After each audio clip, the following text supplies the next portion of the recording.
Hi, it's Tuesday, the 25th of February, 2020. It's the Giant Bombcast, a podcast about video games. But exactly. I kind of just want to talk about this leap year. Yeah, well, that and also this soapy slip and slide. Oh yeah. Does that count as is that a video Slip game? and slide. Does that count as It's a game. Super soapy slip and has slide. there ever been a slip and slide video game? Vanquish? No, well, Okay. Curling. Mm-hmm. Curling's pretty close. Yeah. Sonic had like soap shoes at one point. Okay. That's almost like a slip and slide. Man, how have I never thought about the idea of soaping up a slip and slide? Yeah, it really adds a lot. So I used to work at a summer camp. We were talking before here. Okay.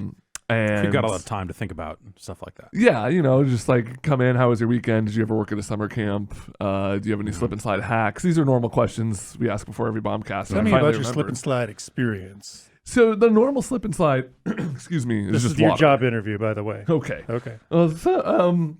I think that I would be great here because I know how to do a slip and slide really well. What day would you have the slip and slide? Fridays. No! No? Slip and slide Saturdays. We didn't have camp on Saturday. Alliteration. Alliteration is more important than anything. It is. So what are we talking? Dish detergent or like body wash? Yeah, Or like what's a bottle of like Dawn or something. Dove, Dawn, Okay. whatever. I don't know the Dong. brand. Is there like a one called like Glide? What? I think that is a very different. That's a very. Oh, There's a yeah. Okay, we Glade. didn't use Glide. That's a very different kind of liquid for a very different purpose. Yeah. But basically, the thing is like you start doing slip and slide, and these were like elementary school kids, 1st through 6th grade. Mhm. And it's like okay, 1 to 6 or K to 6? going into 1st, Okay. or going into 7th. Oh, okay. So you took them one last year. Then, yeah. We took them one last year if they weren't old enough to volunteer. Got it.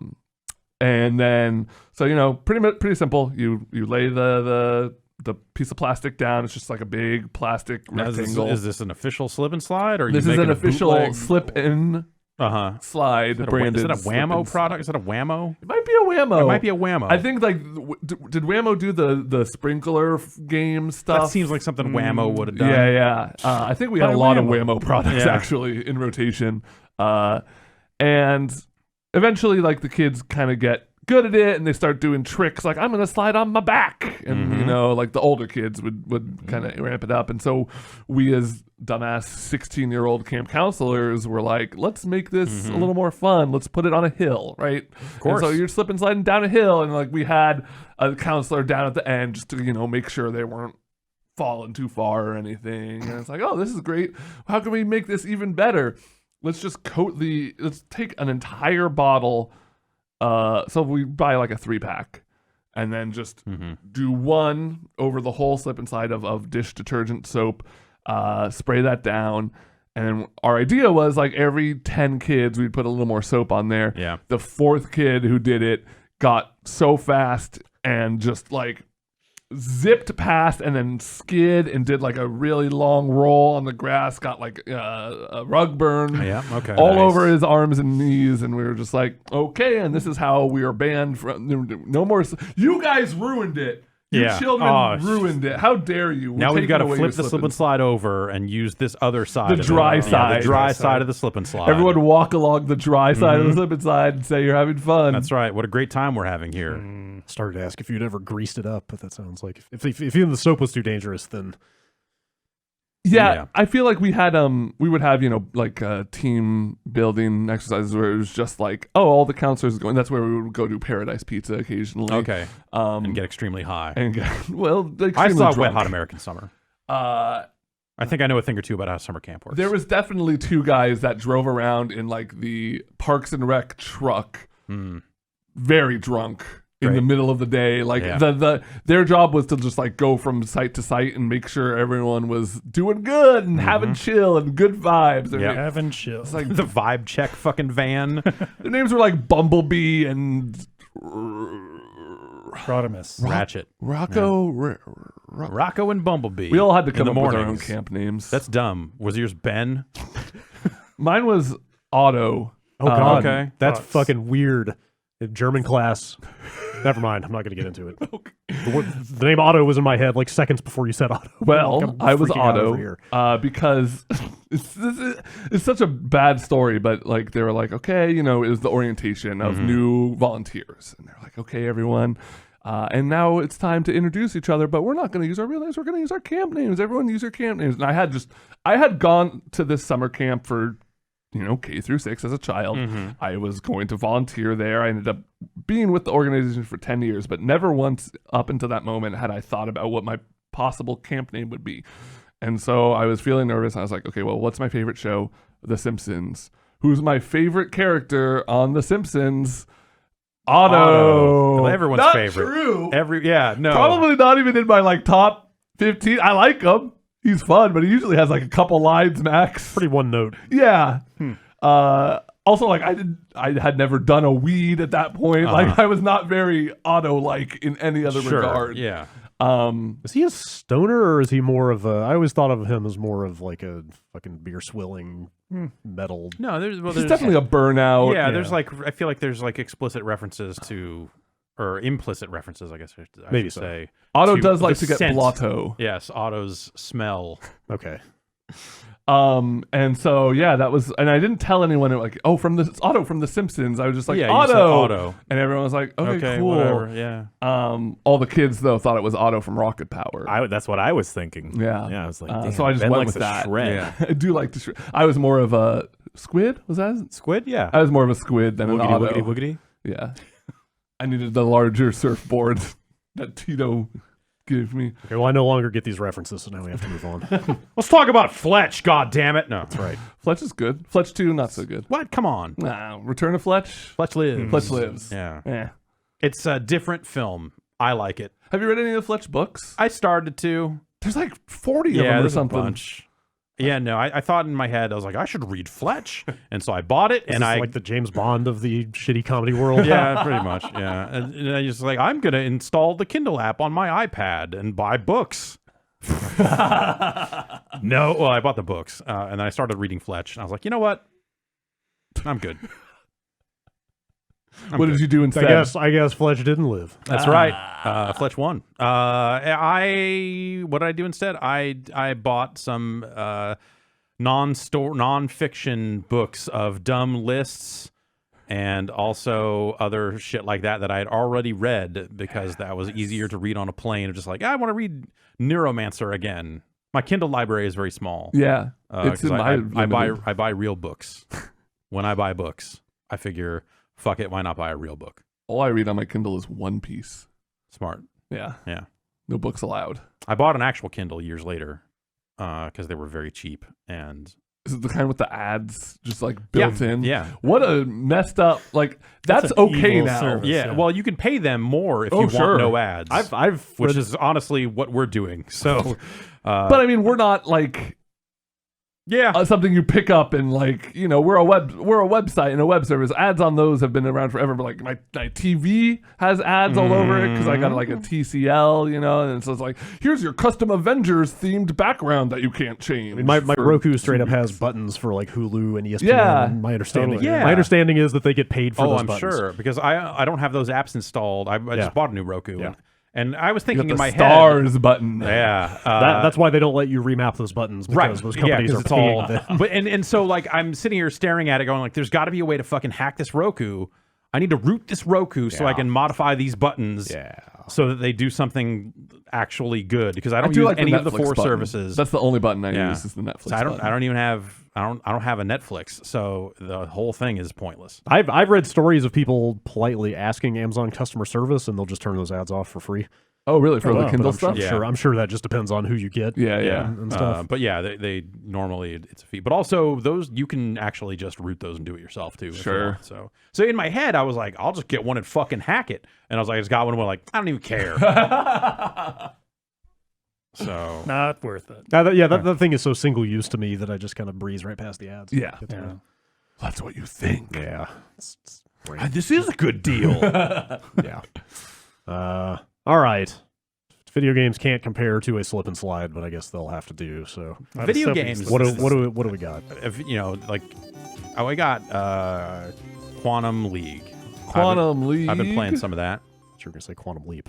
We've got Quantum Leap, the video Okay. game. Did that ever happen? Oh boy. No, I don't think it did. let's go to the- No, sir. Someone I know was very vigorously attempting to pitch a Quantum Leap digital pinball machine back in the Sega CD era. Could you and knock it the- never happened, but Did you knock the ball into other pinball tables? And I it's don't just know. Like, oh boy, That's here I am. I think that's probably a again. better idea than anything that would have. Yeah, but a multimedia pinball experience Sure. based on Quantum Leap. Quantum League is in open beta on Steam for free right now, and it is a first-person shooter, but it is like a 1v1 or 2v2 game where the rounds last about 12 seconds or so, 15 seconds. Okay. And there is time involved. Yeah, I read time travel. I read about this, but I didn't realize it was that small scale, and that Yeah. makes more sense because when I read the pitch about the time stuff, I was Mm-hmm. like, if this is a team-based thing, that just sounds like complete chaos. Yeah, yeah. So if it's like shorter But rounds, it's short rounds, small and, number of and players, very that- small number of players. that So makes more I've only sense. really played 1v1, but the idea is, it is you are 1v1 for 15 seconds. You run out and try to shoot the other player, and at the end of that round, time rewinds. And in round 2, your round 1 characters do the thing that you just recorded them doing, and then you are there as a new character. And so are they. So you have a new live character as well as the clone, the recorded version of the other character. And so it creates situations where not only are you trying to fight that live one, but also you can disrupt what happened in the previous run. Okay. So if you got shot up a bunch, you can kill that clone before he kills your clone, And then your clone that will clone is carry out alive. the actions Yeah, that exactly. you originally had So even programmed. if you die in a round, you still move around and shoot. You won't do any Okay. damage while you're dead, Oh, okay. but if you pick up health mid-round, you still will come back to life and do viable damage. But the idea being like, okay, I can prevent that character from coming back to life by collecting that health before they get there Right. on a subsequent round, or I can shoot the person that killed them so they never go down, and so their shots remain viable, and so on and so forth. And so I'm not always the scoring is based on whoever has more clones alive, but sometimes I'm not clear on sometimes a round will end and it'll be like you won, and it'll be like fucking I don't know how. Like that stuff's not super clear. How many rounds are in a game? So it can go to overtime if there's no clear winner, but the idea is I think it'll go 3. Okay. So at the end of 3 rounds, it'll be like, okay, you killed more clones than the other one, you get a point, and now we reset and do Right, it. right. Best 2 out of 3 is kind of the So set the whole there. The whole game probably lasts what, like 5 minutes? 15. 15. Yeah, Okay. maybe like 10, Yeah. maybe I'm over exaggerating, but maybe like 10 minutes or something like that. Okay. So because I've had multiple of the handful of games I've played, I've had multiple of them go to overtime where it actually picks up. So you go back to the first clone where they left off at the end of the 15 seconds and play Oh. another 15 seconds. Cool. From the Do you do that perspective for of those. Just is it like first to a clone wins in overtime? Again, like Okay. the scoring is the stuff I think they need to work on, because it has not been super clear as to like who is ahead, because you're not always sure about what they're doing. And at the end, it will play it all back with all the clones doing the stuff, and if you zoom around, you can kind of get a look at what happened. But I Right. think it probably needs to be a lot clearer about what happened when and why. Just like a big explosion when a clone dies, so Yeah, you know totally. Like, hey, a point was just potentially scored. Right. If you don't fix this. You said this is early access. It is an open beta right Open now. On beta. top of that, so it is. Yeah, it is. It is not even early access. It's like a free demo type thing. Huh. And I don't know if this is a time limit. I assume by the virtue of it being a beta that it is a time limited thing, but I Yeah. have not found any clear information about that. It's interesting. It's got a colorful look. The character select screen and skin select screen are all just straight up Overwatch, like that same type of like earn a currency, spend a currency type Are there thing. different characters? Yeah, handful of characters. Doesn't seem like there's any meaningful difference in the characters. Before each round, you pick from like one of like 5 weapons, Okay, I was gonna ask. and you have an offhand pistol that you can switch to. But it's like you're picking a sniper rifle, an SMG, a shotgun, a grenade launcher, and a Assault beam, rifle. like a laser beam. Okay. Does that stay the same through all rounds, or can you No, switch? no, you switch. Oh, okay, So very cool. So it ends up being like, so the tactic I ended up going with was SMG for round 1. Just get out there and kind of spray in the direction of the spawn. Try to do what I can. Yeah. If I die, it's not a big deal, because round 2, switch to the sniper rifle, because now I know that first clone's not going to be aiming at me with the sniper rifle. Right. They'll stand still long enough for me to take them out before they kill my guy. and then hopefully I can land a shot on the live player there too to kind of get ahead. That's been a good early low skill strat for me so far. This is a lot to keep track of. It is. Seems like, because it seems like the trade-off, because when you said like, oh, you can just kill their after image and prevent what happened in round 1, I was like, well, why wouldn't you just do that every time? But then if you're busy killing a non-player player, also the actual player could just be killing you again. Exactly. Yeah. So if you're basically, it means if you're getting outgunned at the beginning, if they're just like a better long distance shot than you are, and they're just taking you out early, you still have an option on the subsequent rounds to try to correct that. That's cool. How often, or do you find yourself running into scenarios where it's like the third round or something, and you go out and you're just like hit by a stray because of some, like the second ghost killed the first character's other guy, and you're just like, I totally didn't realize the first ghost was going to do this and kill me. That hasn't happened a lot. What has happened is I will charge up ahead and get shot by my own guys. Oh, shit. Yeah. The friendliest of fires. Exactly. From yourself. Shot yourself, finally. Free to play until March 2nd. Okay. This says. Yeah. So I don't know if that means they're going to immediately launch into early access, or it doesn't say, or if that's just a time limited thing. I think it's a neat enough idea that I think Quantum League, it's worth checking out, as it is a free open beta right now. Give it a look. It's a neat idea. Like I said, I think that there's probably some stuff around the just player information stuff that should be a little, or could be conveyed better. But maybe that just comes with time. Like I said, I've only played, I don't know, 5, 6 games of it, something like that. So, but it's a neat idea. Cool. What else y'all got? I've been playing the Mega Man Zero Legacy Collection, I believe is the full correct title of that game. Sounds right. It just came out. How are there still Mega Man games? They have now they're into the handheld. Re-released. It feels like they still got 8 Legends collections already. They've still got Battle Network. Well, those are kind of side games to me. Like, these are still side scrollers, right? These are still side scrollers. Yeah, yes. I can't believe there are more Mega Man games. There's always more Mega Man games. So this collection has Mega Man 0 through 04, which are all GBA games, and ZX and ZX2, which were DS titles. I had only ever played 04. I know Jan is a fan of the series as well. Yes. This is like pretty much really in line with their X collection that they released. That was either late 2018 or early last year, where you got the 6 games. As far as new stuff goes, there is like sort of a speed run mode where you can select like a loadout, because those games are all about like, I mean, by the time they got to the 0 games, I feel like they realized they had to really just like up. They're like, okay, well, what can we add to this? And those are the games. I don't know if any of you guys played many of those. They added the like cyber elves and the fairy systems and all that. I remember hearing the word cyber elves and thinking, I really don't think I care about Mega Man anymore. Like the plot in those games and the plot in those games is garbage. The systems are overwhelming, but the like core gameplay itself is really solid. They play a lot like the X games, really sharp movement. You play as Zero. You play as Zero. Zero. Yeah. In most of them, in some of them, you can play. You're playing as. You can choose your player character, and one of them plays like X, and one of them plays like Zero. Zero, the blonde guy with the sword? Yes. Okay. And X is just Mega Man. In the future. But bootleg Mega Man. After Zero. Okay, this is my very rough, somewhat informed timeline of Mega Man events. Finally, the definitive, canonical timeline of Mega Man events go. There's the core Mega Man games. Yep. Whatever. 20XX. 1 through 12.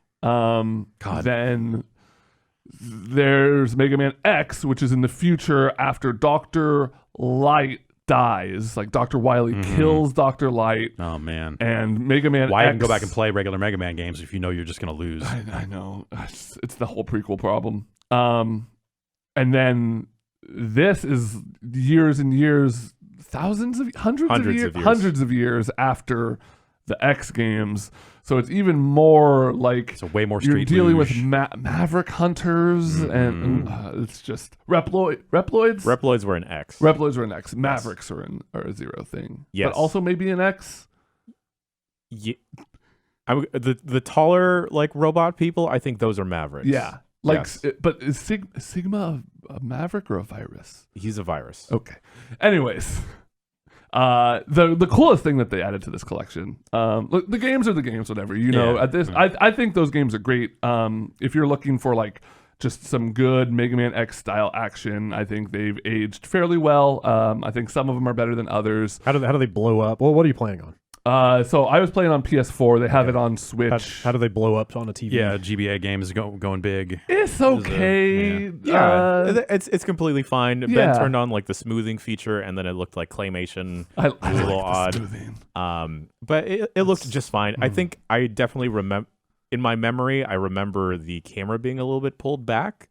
But then watching it on like the bigger screens, it definitely seems like Zero's like taking up more of the screen than I originally remember. Yeah, he's just taking up a lot of real estate. I feel like Yeah. there's a lot of handheld games that when you go back to Right, them yeah. now, you look at them and you're like, oh, because this was a handheld with a small Yeah. screen, they had to Yeah. make the dudes big. That's fair. Also, the screen's just not very high resolution. Yeah. Yeah. True. Also, the neat thing they do for the DS games is they have like a Yeah. little pip in the corner where you control like the touch screen with the right analog stick. Okay. Yeah, because they've got like little maps, and then your abilities to switch between. It's all just like move on the right stick and click in to click. Yeah. But the best thing they've added in this, because Yeah. in my memory, I thought I was really good at these games, but then like Ben let me try it out for a bit. These games are fucking hard. They're really hard. Even like fans of them, you'll see out there being like, these games are ruthless. So they've added a like checkpoint feature now, like in like Very generous. very generous. 'Cause it'll- Multiple throughout a stage, one right before the boss. Mhm. And you can turn them on, you can turn the system on and off on the fly. So if you're like going through, you can start with it on, be like, oh, this is too easy, turn it off, or like turn it off before you get to a boss or whatever. And then they added an even more casual something scenario mode, story scenario. I think. casual story scenario mode, where spikes don't become one-hit kills anymore, pits don't become one-hit kills Yeah, if you anymore. fall into a pit, like it'll actually like zoom you out of the pit. Yeah. Huh. That was the last Mega Man collection had something like that, didn't it? Yeah, and then eventually Mega Man started introducing items that Right, like one-time okay. consumables to save you from stuff like that. I think 7 was the first one that did that. But yeah, man, like I was pleasantly surprised. Like going back, I had a fond memory of the one I played and booting it up again. It was just as fun. Those games are a little more open worldy than Mega Man ever gets, especially as you get into the ZX stuff. There's a whole map of it's almost Metroidvania-y. They really got away from just like pick which robot master you want Right. to fight, which in the first few games when they're like trying it out, it's just like this is just a huge empty base with a lot of nothing in it and a lot of NPCs that have one line of dialogue that you don't need to talk to. But they eventually get there. I think it's a really solid package. It was $40. $40. $40 for 6 games. Yeah, like I said, it's on PC, 360 or Xbox One, Steam, And television. Yeah. Playmobil. Yeah. I think Switch is the way to go on this one. Oh, it's $30. $30, Yeah. even better. Totally cool. It's out today. And yeah, if you've somehow slept on those games and you're a Mega Man fan, it's truly worth checking out. All right. I spent a bunch of time over the last week and change playing unreleased games that I can't actually talk about yet, but I was just going to mention that I played them, so you'll know. Played a bunch of Ori and the Will of the Wisps. I've heard of that. Recently. Excellent. And also a bunch of the Final Fantasy VII remake. Oh. Okay. That's right. It's a big sword. Marvel at me and the games I have been playing. Wow. I did play the game on Steam that I have to assume is pronounced Tower. Tower. T-A-U-R. Tower. Okay. Seeing as it's a tower defense game. Okay, that'll do it. It's a weird tower defense game, and I'm not sure how I feel about it yet, but it looks so fucking cool. So you're basically a tower Okay. in the middle of a map, I am the tower. and like the waves of robots are coming at you from all sides, Mm-hmm. and the towers you build are, well, first of all, you control the main tower, like Right. manually. And there's a lot with of the that. mouse. Did you?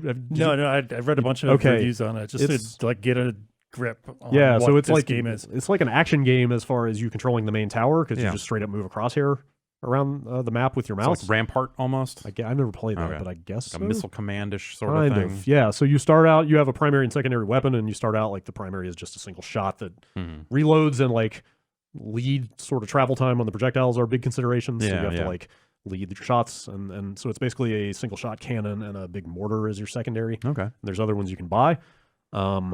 And then all the towers you build just cluster around your, like, build out from your main tower. So it's really still always just one tower. Do you pick where they go? Are there like Kind of, lanes yeah, headed to your so- base that you want to try to defend, or is it more just like they're going to shoot anywhere anyway? No, there so- are no lanes. It's Okay. all super. So it's really super physics based.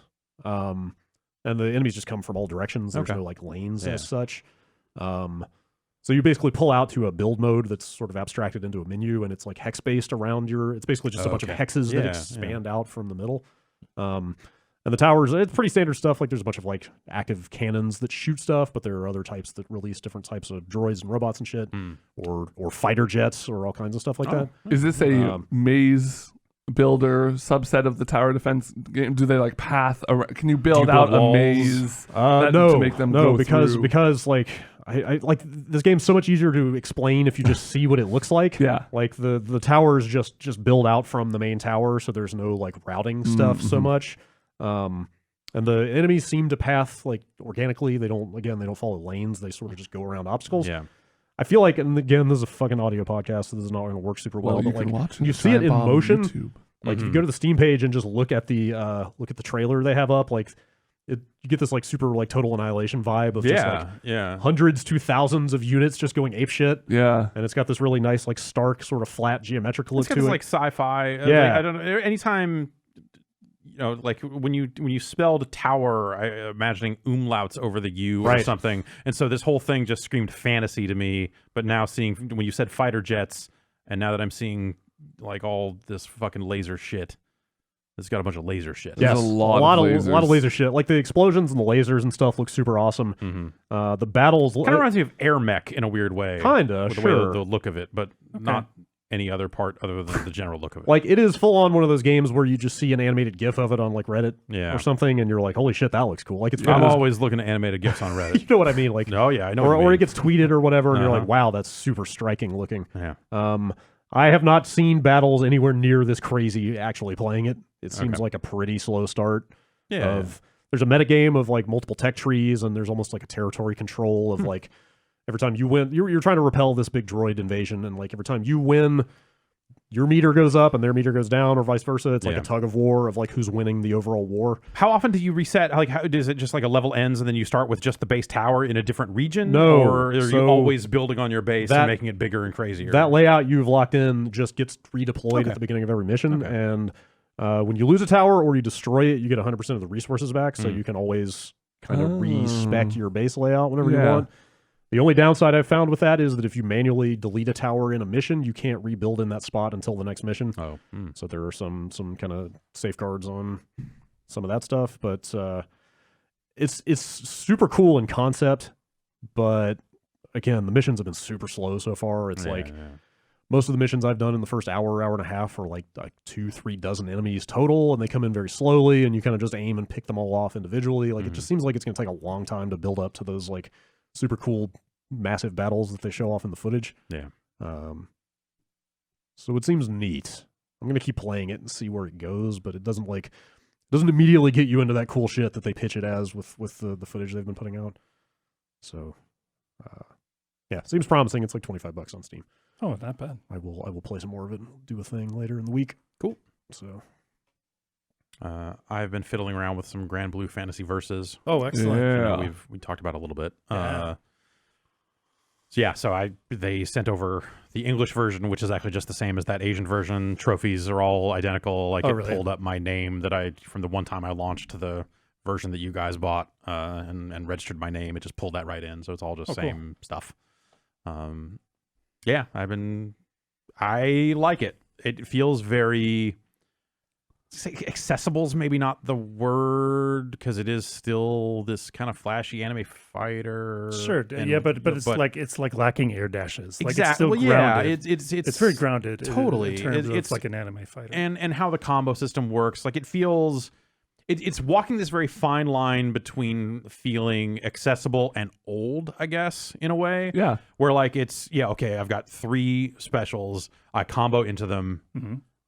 Street Fighter 2-ish in a sense. Totally. Along those lines. I think like comparing it to a Street Fighter is fairly apt. Like it's It's grounded, like you said. It's very neutral based. Not a lot of there are characters with setups and stuff, but it's not like another anime. It's not like hopping into Blaze Blue where you're like, don't know even what way to block 90% of the time, and I'm just never gonna have fun. Right. I will say, like, I think some of the flashier characters or just bigger characters in the way they move and some of the pokes and stuff, like early on, I think you'll be like, I don't know if this is high or low. Yeah. Right. There's little things like that. Because it's not just a foot sticking out the way it would be in a Street Fighter. Right.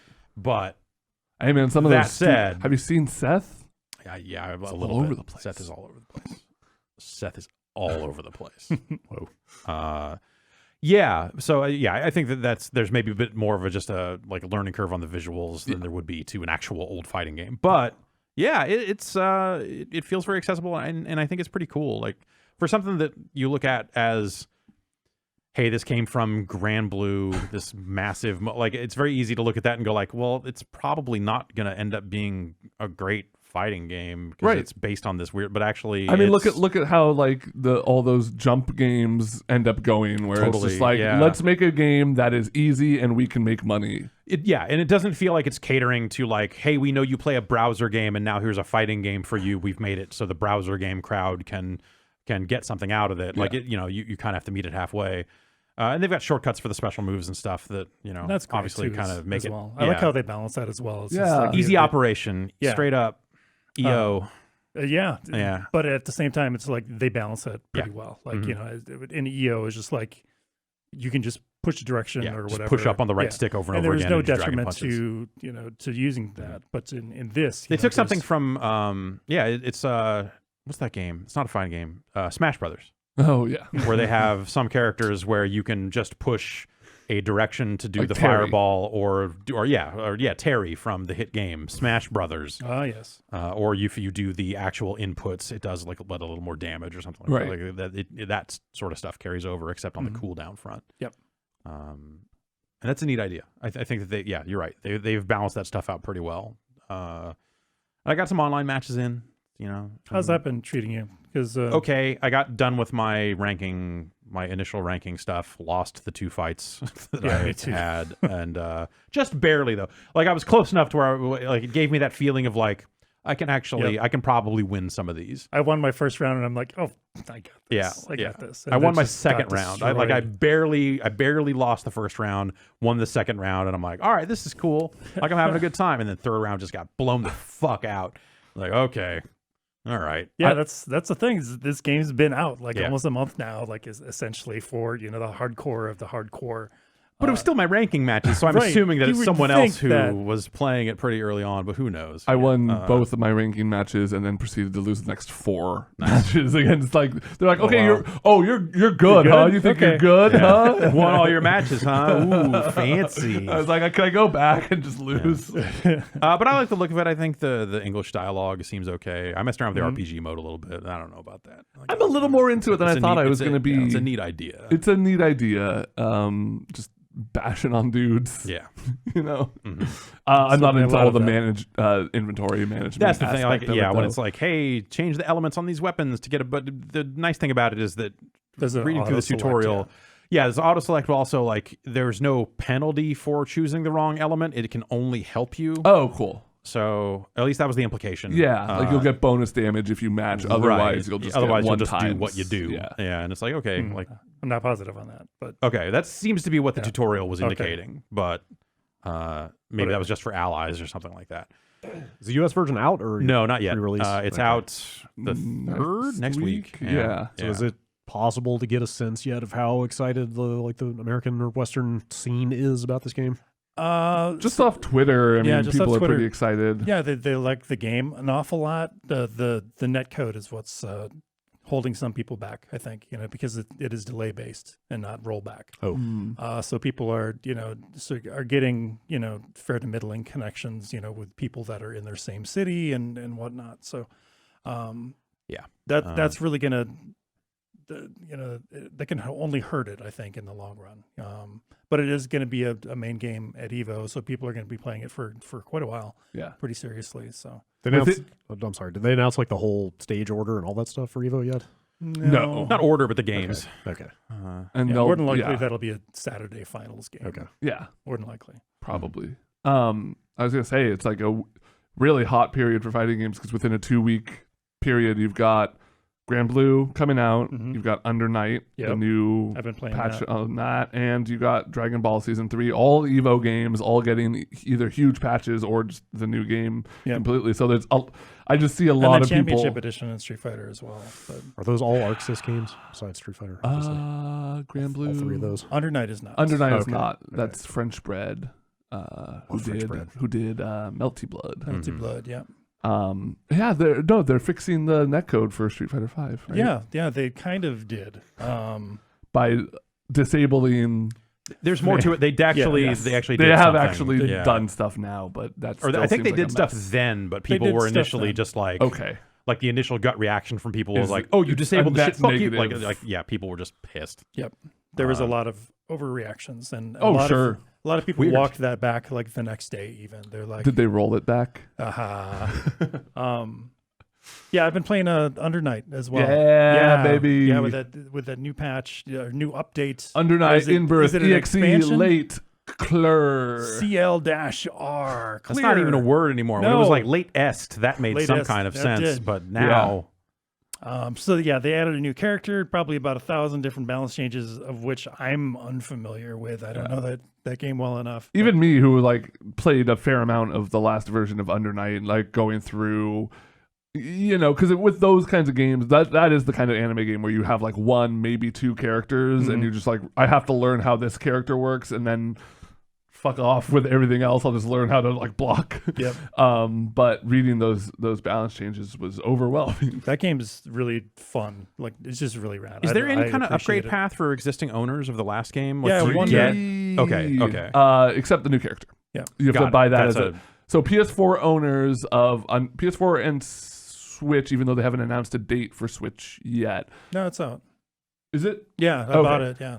for Switch? Yep. Okay. $40. Like if they have a $40 package, Yeah. essentially you're buying. So if you have Under Night Latest, you get it you get the free balance patch and everything. So you're brought up to the latest version of the game. You just don't necessarily Yes, get the character. and then the character is $8 if Okay. you just want the Great. character. Okay. And then they have a $40 Yeah. like here's your first time in, here's all the characters, or a bunch of costumes, all that sort of stuff. I ended up going with that on both, but That game has great costumes, great does. names on their costumes. oh too. yeah, they totally do. I've been in an Under Night kick. I actually went and found a documentary from Hold Back to Block. They've done some work really? with like NookLink. Yeah. But this documentary is kind of like the up and coming, Under Night, like its story, like its road to Evo essentially, and kind of looking forward. It's really like done well. 5-year-old game at this point. Yeah, the I was I was first gonna say, Under it's like Night. kind of a long road for that franchise to get.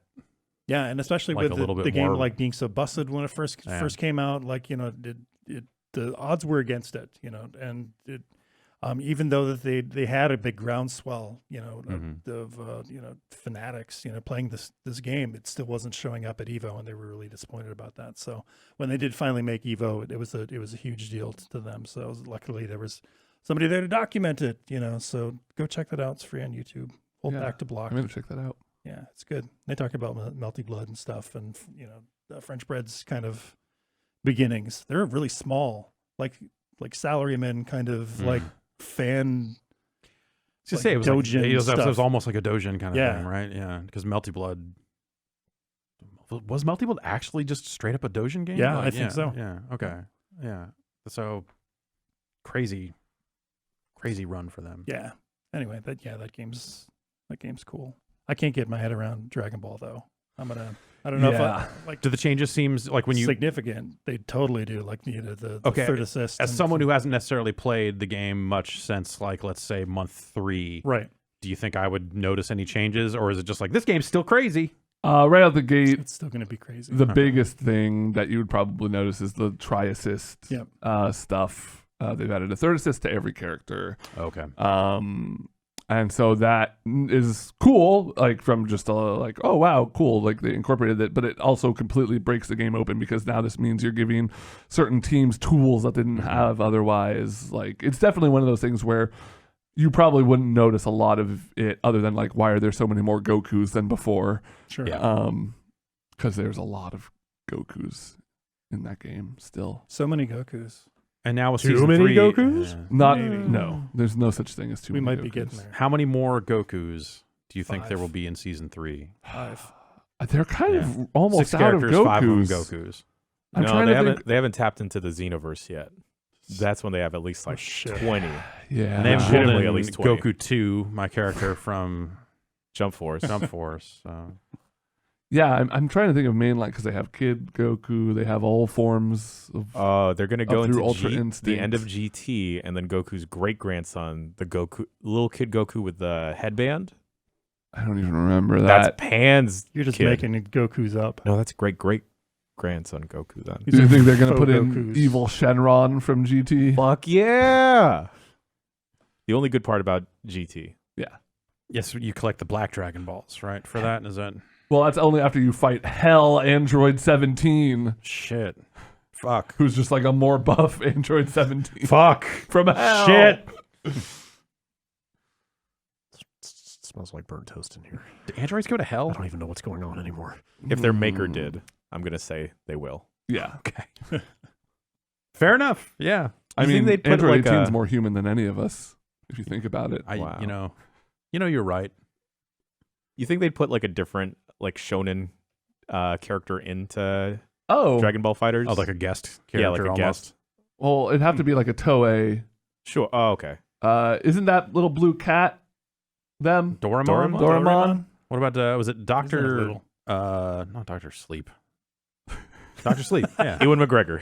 Yeah. Ewan McGregor. No. There's a thing there's another old ass Talking about Goemon? Toriyama thing. No, not Goemon. It's Detective Conan. yeah, that's the one. No, there's hell yeah. some other. It's Doctor something. Doctor. Yeah. Do not remember. They made a couple of games for like Japanese computers, and they were fucking terrible. It's not Dr. Slump, is it? Dr. Slump. Yeah, That's it. Slump. Fucking Dr. Slump. Put motherfucking Dr. Slump in that game. Dr. Slump has wings on the side of his head and like flight goggles. Exactly. Yeah, he could be like like an item character, like Faust. You know, Mhm. just like here's a ray gun. Yeah. Or they could put Bulma's dad in it. Oh yeah. Is Mr. was the Satan in the Ox game King. yet? Not yet. No. His daughter. Oh. This Well, was he the has Ox to make his King. way in. Yeah. Ox You King. got it. Mr. Satan, I feel like, is the Dan of that game. when Yeah. they put him in. He'll be right? the last character they add, and he'll somehow be broken. And he'll be a lady now. Okay. I guess this concludes our anime minute. Dan's a lady now. I got the other Yeah. Wait a minute. games. I got a game. What do you got?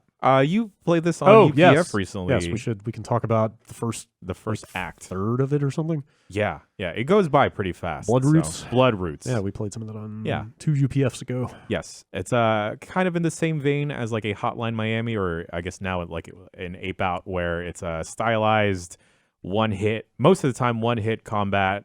But like I think the main thing here with Blood Roots is that like you're just picking up weapons from everywhere, and pretty much any and everything could be a weapon in the game. Almost everything in the environment is a weapon, and also just about everything I've seen is 3 uses. Yes. Does that ever change? Like a small carrot or like a fence post will be one use. Okay. Yeah, so typically every weapon in the game, you see little 3 icons of it Mm-hmm. when you pick it up, and then those disappear as you hit people. So you're constantly changing weapons. Yeah. Is the point. And It's quite flip about the whole thing. Oh yeah, it's totally it's encouraging pretty- to like pretty drop ridiculous. stuff, and a lot of the weapons have different methods of traversal and stuff. Like the ladder, you can kind of flip around like a helicopter and use that to hover around a bit. There's like a sword that gives you a lunge and Like everything. you can get on a barrel, and then you're just sort of like carnival rolling it around by Yeah. running on top of it and running over. Yeah. It's very madcap, is how I would describe it. Yes, and unlike Hotline Miami, there's a sense of verticality to the game. You have like a jump. There's like multiple floors in certain levels or segments of the levels where you'll have to like jump around and defeat people before you can move on to the next And like part. use an item to like pole vault up. Or Yeah. something Yeah, like, like that, some right? weapons Yeah. have like dashes as part of their attack, so you can Mhm. like use it to dash across a gap. Mhm. Yeah, to or the like pole platform. vault and stuff, or like it's really neat. It's you'll die in one hit, and like if you're not armed with a weapon, you have like a punch that has a lot of wind up to it, so you could leave yourself a bit exposed. Yeah. But it's really fast about bringing you back into the level, or at least the point where you're checkpointed at. And every time when you finish a little segment of a level, it ends with like a stylized little cinematic of you killing the last enemy with whatever weapon you're using. It's really cool. It reminds me of Samurai Jack a lot when I think about the art style. Okay. Yeah. Sure. It's got there was something about watching you play it. It felt disjointed to me. Like the action and the tone, or the art style, like the close up style of the character, and this kind of like vaguely like westernish or whatever vibe. Okay. And then all this like madcap flipping around doing stuff just like didn't work for me. Okay. Like looking at it, I was like, this just seems like nonsense. I can see that. But the action seems really cool. Yeah. I was just gonna say, looking at it primarily just as a fast-paced action game. Yeah. It feels good to play, and it's just got a flow to it that is. You're pretty much just acting on instinct for the most part. It's like, oh, I don't have time to look at the environment and figure out what weapon to get. I'm just gonna grab whatever's right next to me. It helps that too. That at the end of every level, there's like a little leaderboard, and it just kind of reinforces that. I gotta go fast. It's all like combo and score based. So it's fun. We will do a thing Definitely with that. Cool. For sure. Yeah, the for the bits of story that I've seen, it does kind of remind me of like an old Western, like a Hateful Eight type of deal, Revenge tale kind of thing. Yeah, 100%. Yeah. So cool. Y'all got other games or something to do over this week? I played real quick. Me and my Dota friends spent all day Saturday trying to go through the custom game library, seeing if there was another auto chess out there, right? Trying to see if what there brought that on. Just boredom of regular Dota, and it's like, oh, let's just see, like maybe there's another game that's gonna blow up in the way auto chess did. Sure. And Where is Dota at these days? fucking I don't know, man. It's all over the place. The TI season's about to kick up, so that'll be fun, and it's in Sweden this year, which will be easy to watch.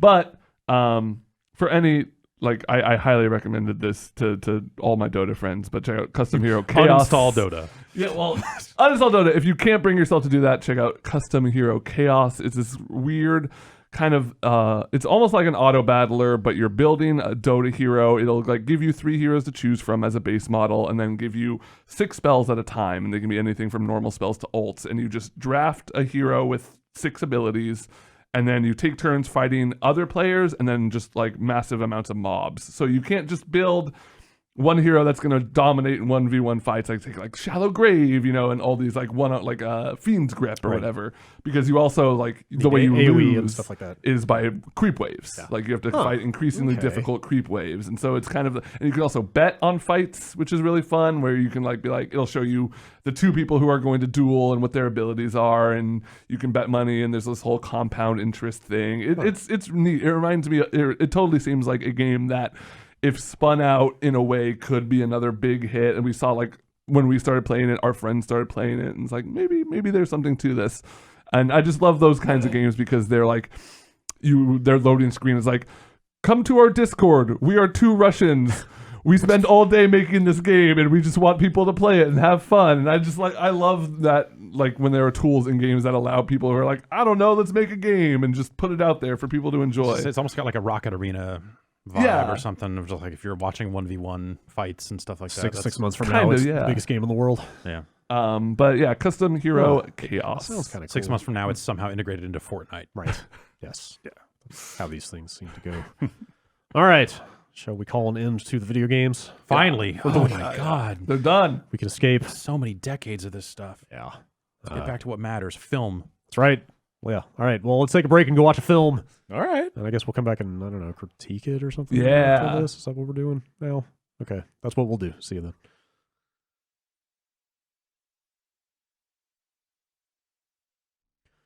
All right. It is the best of times and the worst of times in the news this week, from next-gen consoles to global pandemics. Oh, Pandemic's back? Yes. Fun. Awesome. Yep. Full Spectrum Warrior. Hell yeah. 21st, Fuller Spectrum 21st century edition. It's 20 hammers. Yes. No. Let's start with the good, shall we? Fine, I guess. Phil Spencer of the Xbox Yeah. has published an article entitled "What You Can Expect from the Next Generation of Gaming," which has It's just a paragraph. It's gonna be hella sick, bro. Master Chief's gonna shoot harder than ever before. Harder than ever before. That's right. That's the tagline for the There's a bunch of information about the Xbox Series X in here, and I feel like it's a testament to how crazy the leaks have been and how accurate they've been that I am not sure how much of this is actually the first time they themselves are saying I this. was definitely like reading this. I was like, wait, is this? It's like, oh, right. I guess none of this was totally. like, or a lot of this was not necessarily official. Right. Like I was going through it and it's like, okay, 12 teraflops and like Zen 2 based CPU. It's like, yeah, I know, we know, right? And then it's like, wait a minute. Maybe this is actually the first time Microsoft first time they've said it has said all this stuff to people that are not developers. Right. But the leaks apparently were super duper accurate. Pretty much all the hardware stuff that's been reported previously is now confirmed by all this. Only 12 teraflops. Yeah, sure. Yeah, right. Yeah, I don't know. Whatever. What are we even doing? Yeah. I don't get out of bed for less than 15. I got bad news for you then. No, it's good news because you can stay in bed. I don't know. People love to have like a singular number to throw around, but I don't know how much to actually. Teraflops is always, it's a weird one. It's like, right? It's for one thing, I feel like it's telling that you don't see like the NVIDIAs and AMDs of the world out there. Yeah. Ballyhooing their teraflops so Yeah. much, you know what I mean? I was under the assumption that it's like pretty much made up. It's not. I don't think that it's made up, but I think that the methods for arriving at the number are somewhat arbitrary Okay. and don't necessarily reflect 1-to-1 what actual real world performance is going to be. Yeah, And yeah, just look 'cause at Stadia for that. but also like they probably need some kind of they need some kind of shorthand for like here's a number for those. They do Light get into score. they do get a little bit into some of the actual hardware, which Yeah. I think you look at that and you're like, okay, all right, Yeah. like if you dig into it, it sounds more impressive. Yeah, totally. Or you know they're backing it up in a way that like 12 teraflops doesn't necessarily Yeah. tell you much of anything. Like they mentioned, it's a Zen 2 based CPU, and like Zen 2 is the same thing that's in the current Ryzens that everybody's buying, like the top of the line Ryzens. So it's like it's a modern CPU architecture. Yeah. Cool. They mention it's a bunch of buzzword stuff that is meaningful, but variable rate shading. Mm-hmm. No idea what that is. Basically, it's kind of a similar concept to like dynamic resolution. It's Sure. a way to Okay. it's a way to maintain frame rate over uniform detail. It's the idea of just like if you've got elements in your scene that require more horsepower than others, Yeah. it can direct the resolution or direct the power that way Okay. towards the effects that need it the most. Where if like a wall in the background might not need it. Yeah, so it's like, oh, the focal point of this cutscene is these two characters. Let's focus, all of our pixel shader horsepower on these. Maybe not these. Yeah, these walls or trees Instead of having to treat the whole scene. around the periphery. So it's a way to keep frame rates locked without, or by sacrificing details that people aren't going to notice that much. Kind of like video encoding, where Totally. so- Kind of, yes, except in a real time kind of way. Yep. They mentioned hardware DXR, DirectX ray tracing support, which is interesting, but also like we don't know what DXR support is going to be in the new AMD video cards. Like they've been cagey about that stuff, which probably because it's also in these consoles and maybe they can't talk about it yet. But anyway, like very capable stuff on the hardware side. Yeah, well, I guess like that's kind of the it seems like the entry level, like the lower end of the NVIDIA ray tracing cards. Like people have not been super thrilled with them just because you end up sacrificing so much frame rate, to get ray tracing. Yeah. It's like on the high. Well, as someone who bought a freaking 2080 Ti, I turn ray tracing on and it does not impact the frame rate, or it does impact the frame rate, but not in a way that is bringing it to a suboptimal or not playable level. Huh. And so I feel like people that ended up with like 1060s or 2060s rather, you saw a lot more, at least in the early going, like, oh, well, I turned it on in Battlefield, but the frame rate took such a dump that I just turned it right off. Forget it. Yeah. So I get like, yeah, you're right. Until we know more about that power, we don't really know if is this going to be good ray tracing or come at too much of a cost. Like how capable it's going to be. There's like two actual data points or like actual new bullet points in this thing. Because they talk about the SSD a lot. And one of those is the idea that you're going to be able to suspend multiple games at a time. I feel like that information...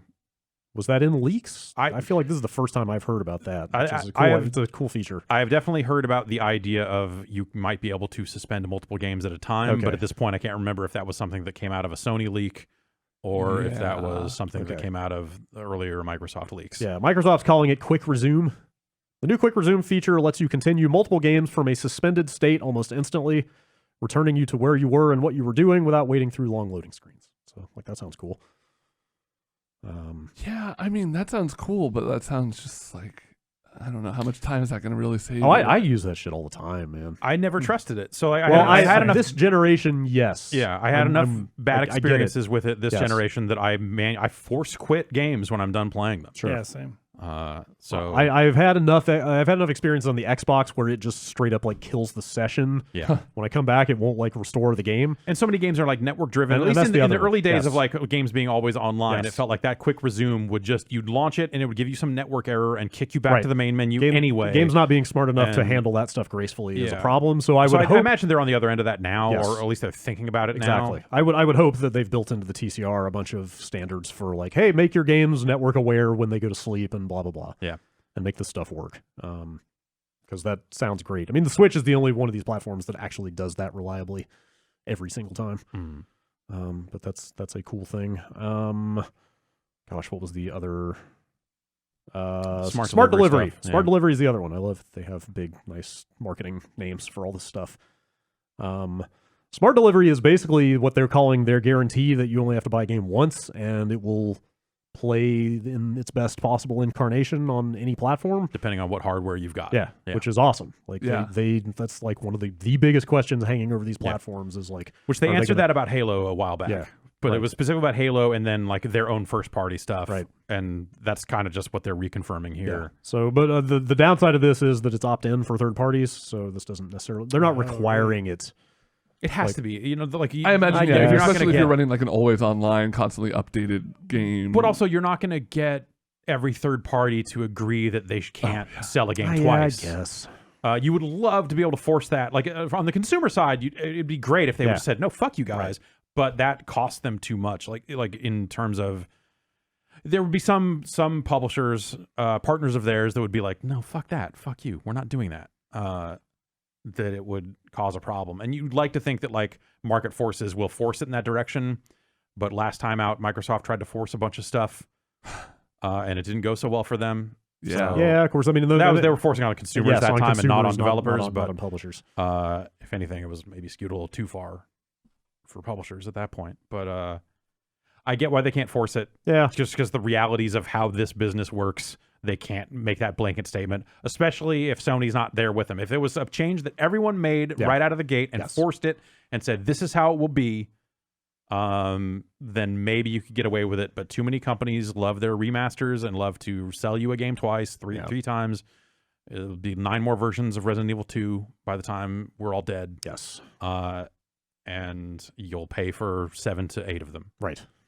So yeah, just where people are going to get caught in the middle is people who don't want to upgrade immediately, but Exactly. still want to play the new games that are coming out this fall. So it's like, oh, I'm going to buy just Assassin's Creed Viking Time. Well, you have to hope then that like consumer pressure forces publishers to do the right thing for consumers on this. It's like, oh, I want Assassins or fucking name a game coming out this fall. It's like, I want to buy it now, but I might get the new thing in 6 months. So I mean, want it to look. The game you name now is Cyberpunk because they came out and said we were supporting this. So CD Projekt said Cyberpunk will adhere to this, which is nice to hear. Good on them. Cool.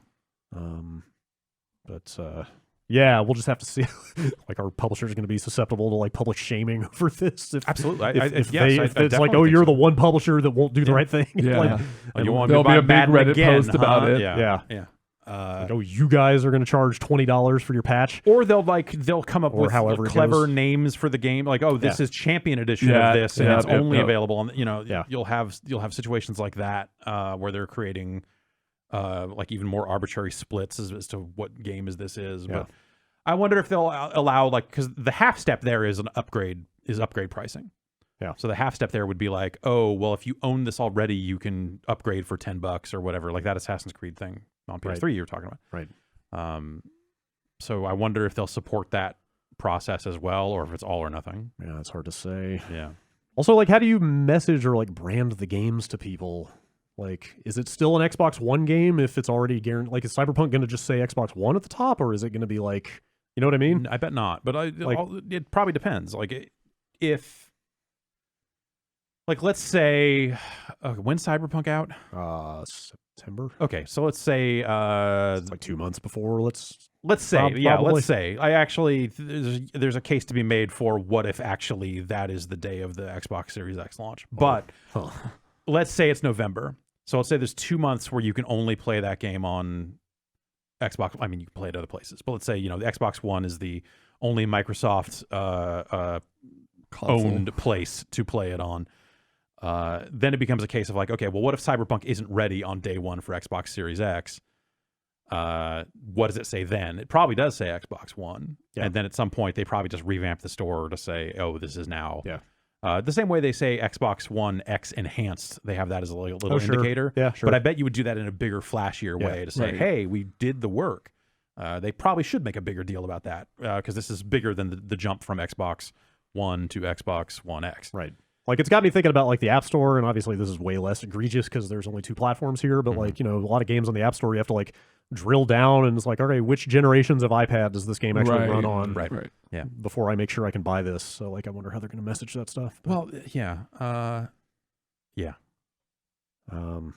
So, like, those are the 2 big, like, actually new pieces of information here. And I guess, like, they also, they talk about backwards compatibility a little bit. Yeah. It's kind of a throwaway sentence, but I guess the implication there is that anything that runs on an Xbox One comes forward. Yeah. That includes 360 and original Xbox games. 4 generations of gaming is how they phrase it. Meaning that doesn't necessarily seem like they're going to change the way they handle Xbox 360 and original Xbox games. Yeah. Going forward. It's not necessarily going to suddenly be like, oh, put any Xbox disc in and it's just going to work. Oh, sure. It doesn't. It seems like it'll still be a you case mean in terms of adding new games to the program? That's my takeaway from that sentence. They're not explicitly saying that, but that's the phrasing there seems to indicate that anything that runs on an Xbox One today will run on a Series X. Yeah. And then some of those games will then go on to be upgraded to run natively on the Xbox Series X. Sure. And get those bells and whistles and all that other stuff. Yes. I think it's a compelling package. Yeah. For what it is. They seem to be doing everything pretty much right.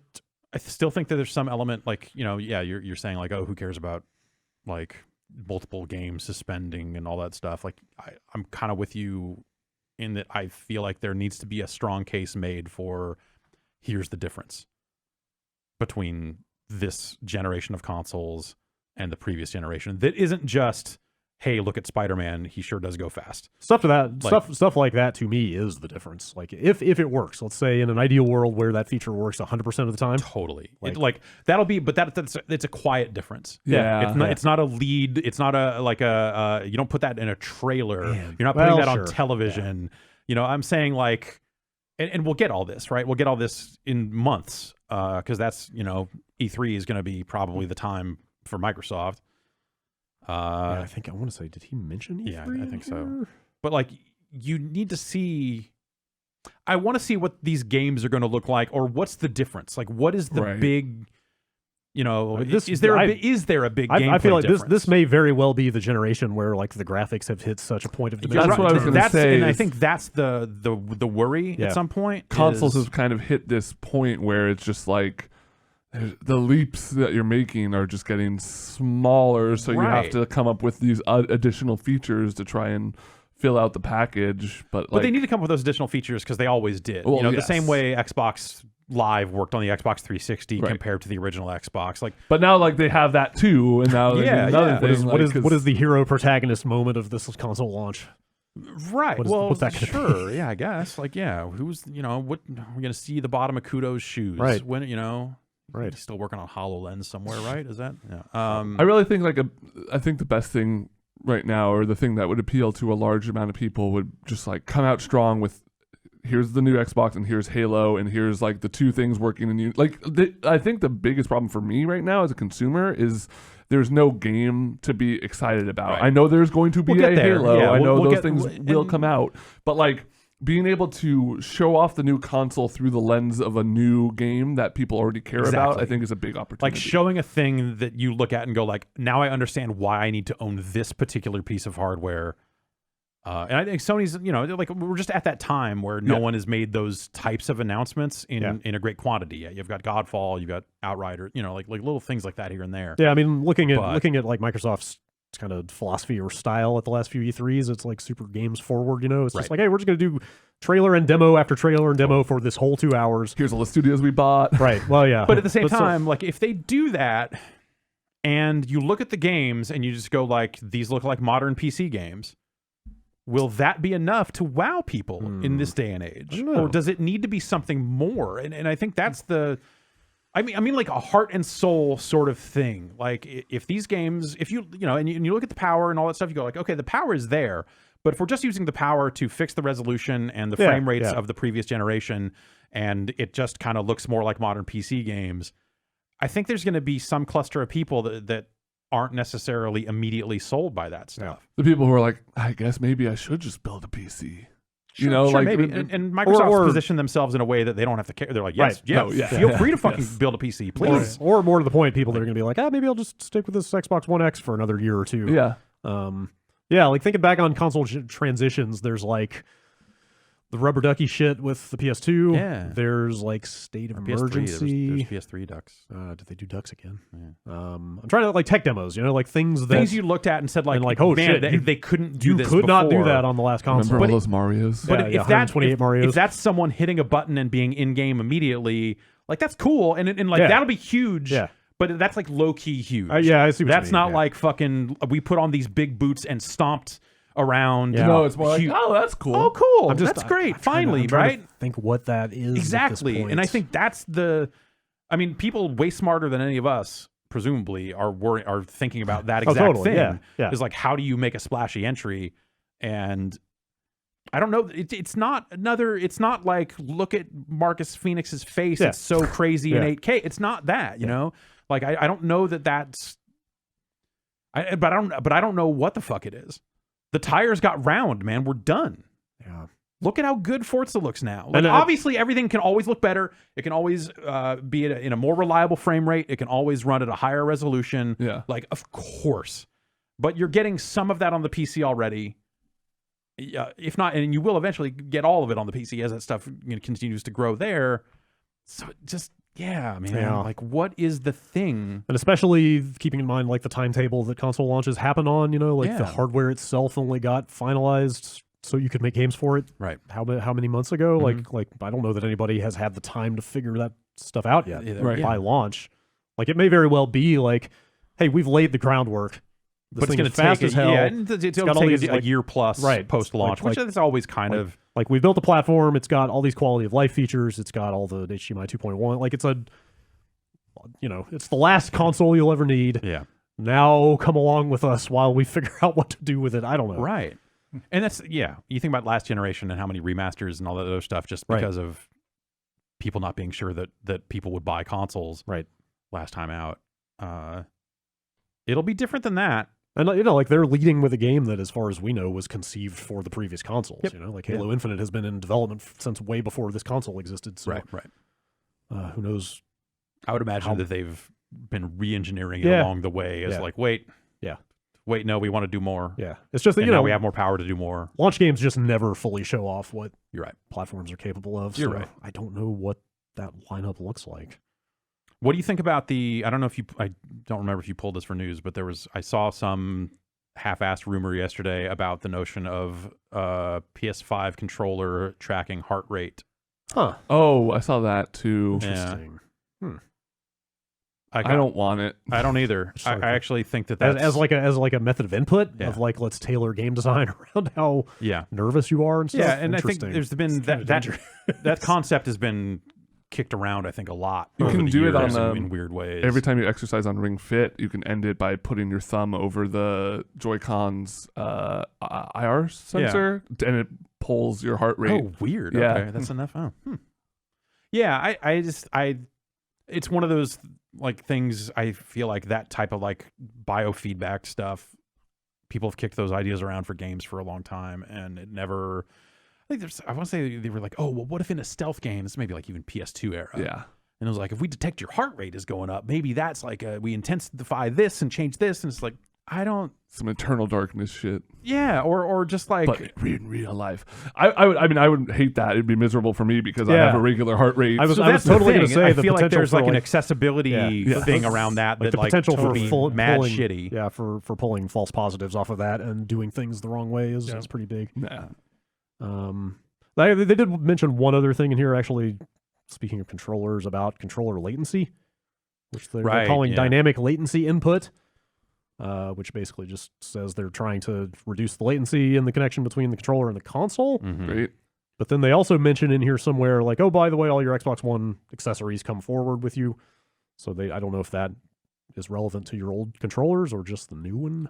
Those things got firmware on them. They could potentially be doing something there. It's possible that'll work for even your old stuff. But it sounds like a fantastic like technology base.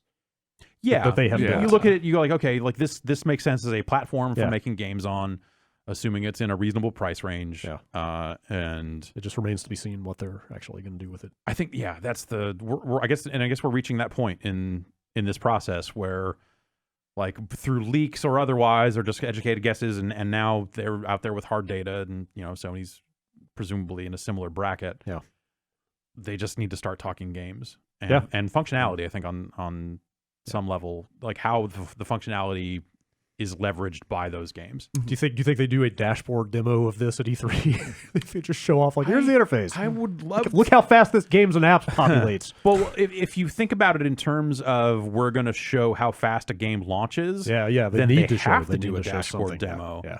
Because normally I would say no, you actually probably focus just on the games and don't show the system level stuff. Yeah.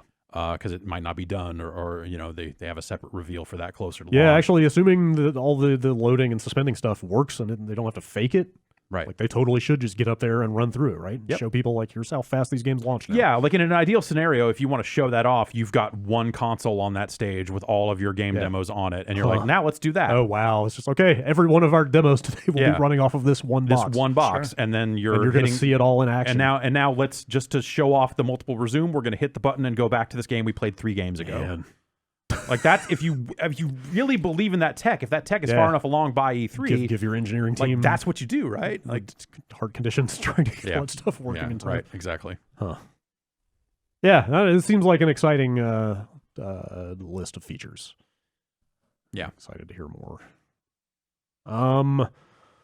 All right, is there gonna be a GDC? We're all like, oh, E3 is gonna, oh no, E3, like what's that happened with E3? That is right under our nose. Maybe GDC, actually, and PAX also, and PAX. E3 is not that far off when you actually think about it. Or the Olympics. Not to Brad, not to make light of all this they're stuff. talking about the canceling the Olympics. Wow, what will Goku do? I know. Yeah, so I've lost track of how many companies now have either scaled back or eliminated their presence at GDC and PAX. Right. Because of coronavirus fears. Sony has pulled out of GDC and PAX fully, I believe. Yeah, they pulled out of PAX last week. Yeah, PAX was first, and then Oculus and Facebook are skipping GDC. EA just, I think, today or yesterday. There's a thing last night. There was a guy who, according to LinkedIn, seems to work for EA. Okay. Had posted something saying like, "Oh, hey, I got to cancel all my GDC meetings. We're not sending a lot of people." Yikes. It seemed like maybe for EA it was like people who were just immediately in the area because EA is local. Okay. Like they might still attend, but they were cutting down on travel. I hope that guy's not having a bad day for having turned this maybe. into a news story inadvertently. Square Enix and Capcom, Kojima Productions. And this is GDC specifically, or is this PAX as well? Again, I've lost track of some of these. GDC. I think it's mostly GDC. I think PAX for Square and Capcom. I've had so many different news stories open. Let me see if I can find. Anyway, it's very widespread. It sounds like in some of these cases, this isn't necessarily, and there was some blowback from this. Like, when Sony announced for PAX, I think people were like, "Oh my god, I can't believe you guys are doing this, overreaction, all this other stuff." But it sounds like like Sony's a global company, and it sounds like in Sony's case specifically, it's not just about these events. Like they have literally cut back on all travel right now. Yeah. For any reason. Yeah. So. Yeah. An abundance of caution in this sort of situation where this stuff is still very much happening. Yeah, it's not worth sacrificing people's health over. Yeah, I can't necessarily fault them for it. Definitely not. Though it's certainly like not helping with the like rumbling hysteria about it, I guess. No. Though maybe that's warranted. It's hard to tell. Yeah. So yeah, I guess we'll just see how that stuff goes. It's a bummer because GDC is a big opportunity for a lot of like meetings to happen. You know, a lot of business gets done there, not just like the cool, all the talks and stuff there, but like a lot of people. A lot of hiring that goes on. Yeah, there. totally. People that are there for networking, you know, that are hoping to get hired somewhere. And a lot of companies like looking to pitch to Sony and do a lot of stuff that now is like, oh, I guess we're not pitching our game to them, and who else are we pitching to? That's a bummer. There's smaller or at least companies. not there. You know, I'm sure like a lot of these cases will be like, oh, you know, hey, if you had a pitch meeting booked, like we'll figure it out. Yeah. Right. Like it's not like it's off the books completely, but I was gonna say there's small companies that probably can't afford to not go and like put employees at risk, right? Like just like, oh, we need to go to GDC, or you know, like we already committed this money, and if we get nothing back, like it's kind of GDC is, I guess, less than a month away now. Yep, coming up. So we'll see how that stuff goes. Yeah, God, I hadn't even thought about E3. Like that's not that far off. I mean, the idea of this being like contained and locked down and better by June, it doesn't seem like it. Yeah. I don't know. I didn't read the actual article. I just saw the like news pop up on my phone. So I don't even know who these health officials are, but the headline was like, health officials warn, you know, stopping an outbreak in the United States is not going to be possible, or it may not be possible. So man, one of the longest serving member of the International Olympic Committee, Dick Pound, said this morning that he is going to they're giving themselves 3 months to figure out if they're and that's after if they're going to have the Olympics. Going to have the Olympics. That's around the time of E3 or after, right? Probably. Yeah. Summer games would happen in the summer. Probably more July, August, I would guess, than June, but around the same time. Yeah. Jeez. Yeah, jeez. We'll see how this stuff develops. Yeah. Let's see. I mean, obviously Sony wasn't going to go to E3 anyway, so they're still out. Yeah. But sure. Yeah. Let's see. Jason Schreier at Kotaku is back with another canceled game scoop. About another Star Wars game being canceled at EA. Another. Like the third one in a row. Yeah. Another one. Tracking the lineage of this thing is, I think I've read it twice and I'm still not 100% sure I've got a handle on it. So there was the Amy Hennig game at Visceral. Yeah. Which got canceled heist game. very publicly. Mm-hmm. At the time, they said they were going to take those assets and make a different game out Viking. of it. Well, no, that's the new one. Okay. I thought that was the one they were spun out of. I believe it was Motive, right, in Canada that was going to take what was left of the Visceral game and make a new game out of it. Well, Motive, I don't know. Was Motive a full studio? Motive was like largely built as a storytelling studio. I don't know if they... Anyway, I don't know.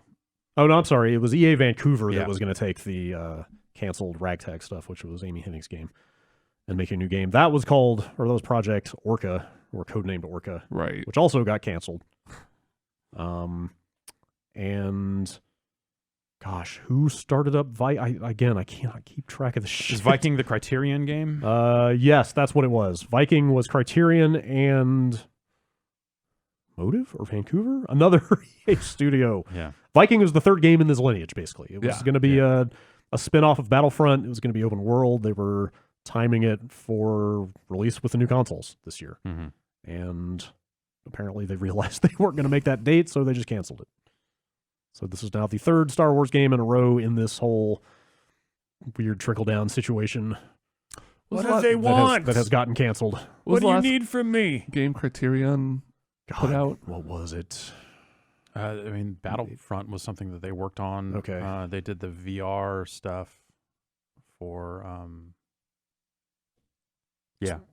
Burnout Paradise, the last fully unilaterally Criterion developed game? Well, no. They did Need for Speed games after that. Oh, so right. Oh, right, yes. There was an era where Criterion, the Criterion name lived on Need for Speed games every other year, and Right. Black Box was doing, Black Box was Vancouver, I think. Yes. And this was an every other year situation. Then Criterion took over full time. Right. and then they spun the Need for Speed stuff out to Ghost Games, Yes, which we will get to in a second. which a lot of people, I think a lot, some number of Criterion people stuck with Need for Speed to go to Ghost Games, which was also kind of a Frostbite support studio in Sweden somewhere. And then now, yes, I guess, is that another news story this week? Okay. Yeah. Yes. So again, basically they talk like, Criterion's in the UK and EA Vancouver. I'll let you guess where that is. But they talk about, like developing this new Star Wars game with people on 2 continents trying to come to consensus about what it should be. Was not easy, and et cetera, et cetera. So they I feel like Ubisoft does stuff like that all the time. Yeah. But I imagine that you have to resource around the idea of having so many people in different locations. Yeah. Ubisoft also canceled all their video games. That's a good point. That's smart. He points out in this article that EA has had the Star Wars license since 2013. Yeah. And it's been And it's been Jedi Fallen Order, 2 Battlefront games, the mobile stuff, and that's it. I'm trying to think. I remember. They've canceled more than they've Right. put Yeah, out. absolutely. Yeah. Yeah, totally. And then at the end of this article, just kind of as an aside, he says, today EA has 2 new Star Wars games in development, a sequel to Jedi Fallen Order at Respawn, and a smaller, more unusual project at EA Motive in Montreal. So who knows what this smaller, more unusual thing is, but not a smooth time with Star Wars games for them. Not a smooth time with EA. No. I feel like every time EA comes up in the news segment of this podcast, it's always like, man, what the? Yeah. Like, cannot catch a break. But now it's turned to they are just not built to catch breaks right now. I don't know. From Star Wars to BioWare to Need for Speed, it's, Jedi Fallen Order is the closest thing EA's had to catching a break in some time, and even that shipped in a really rough state. It's messy. Seeing that story last week of like, I forget who, like comicbook.com, which I think we own. Anyway, they're like, they chose to ship it even though it had bugs. And it's like, yeah, no shit.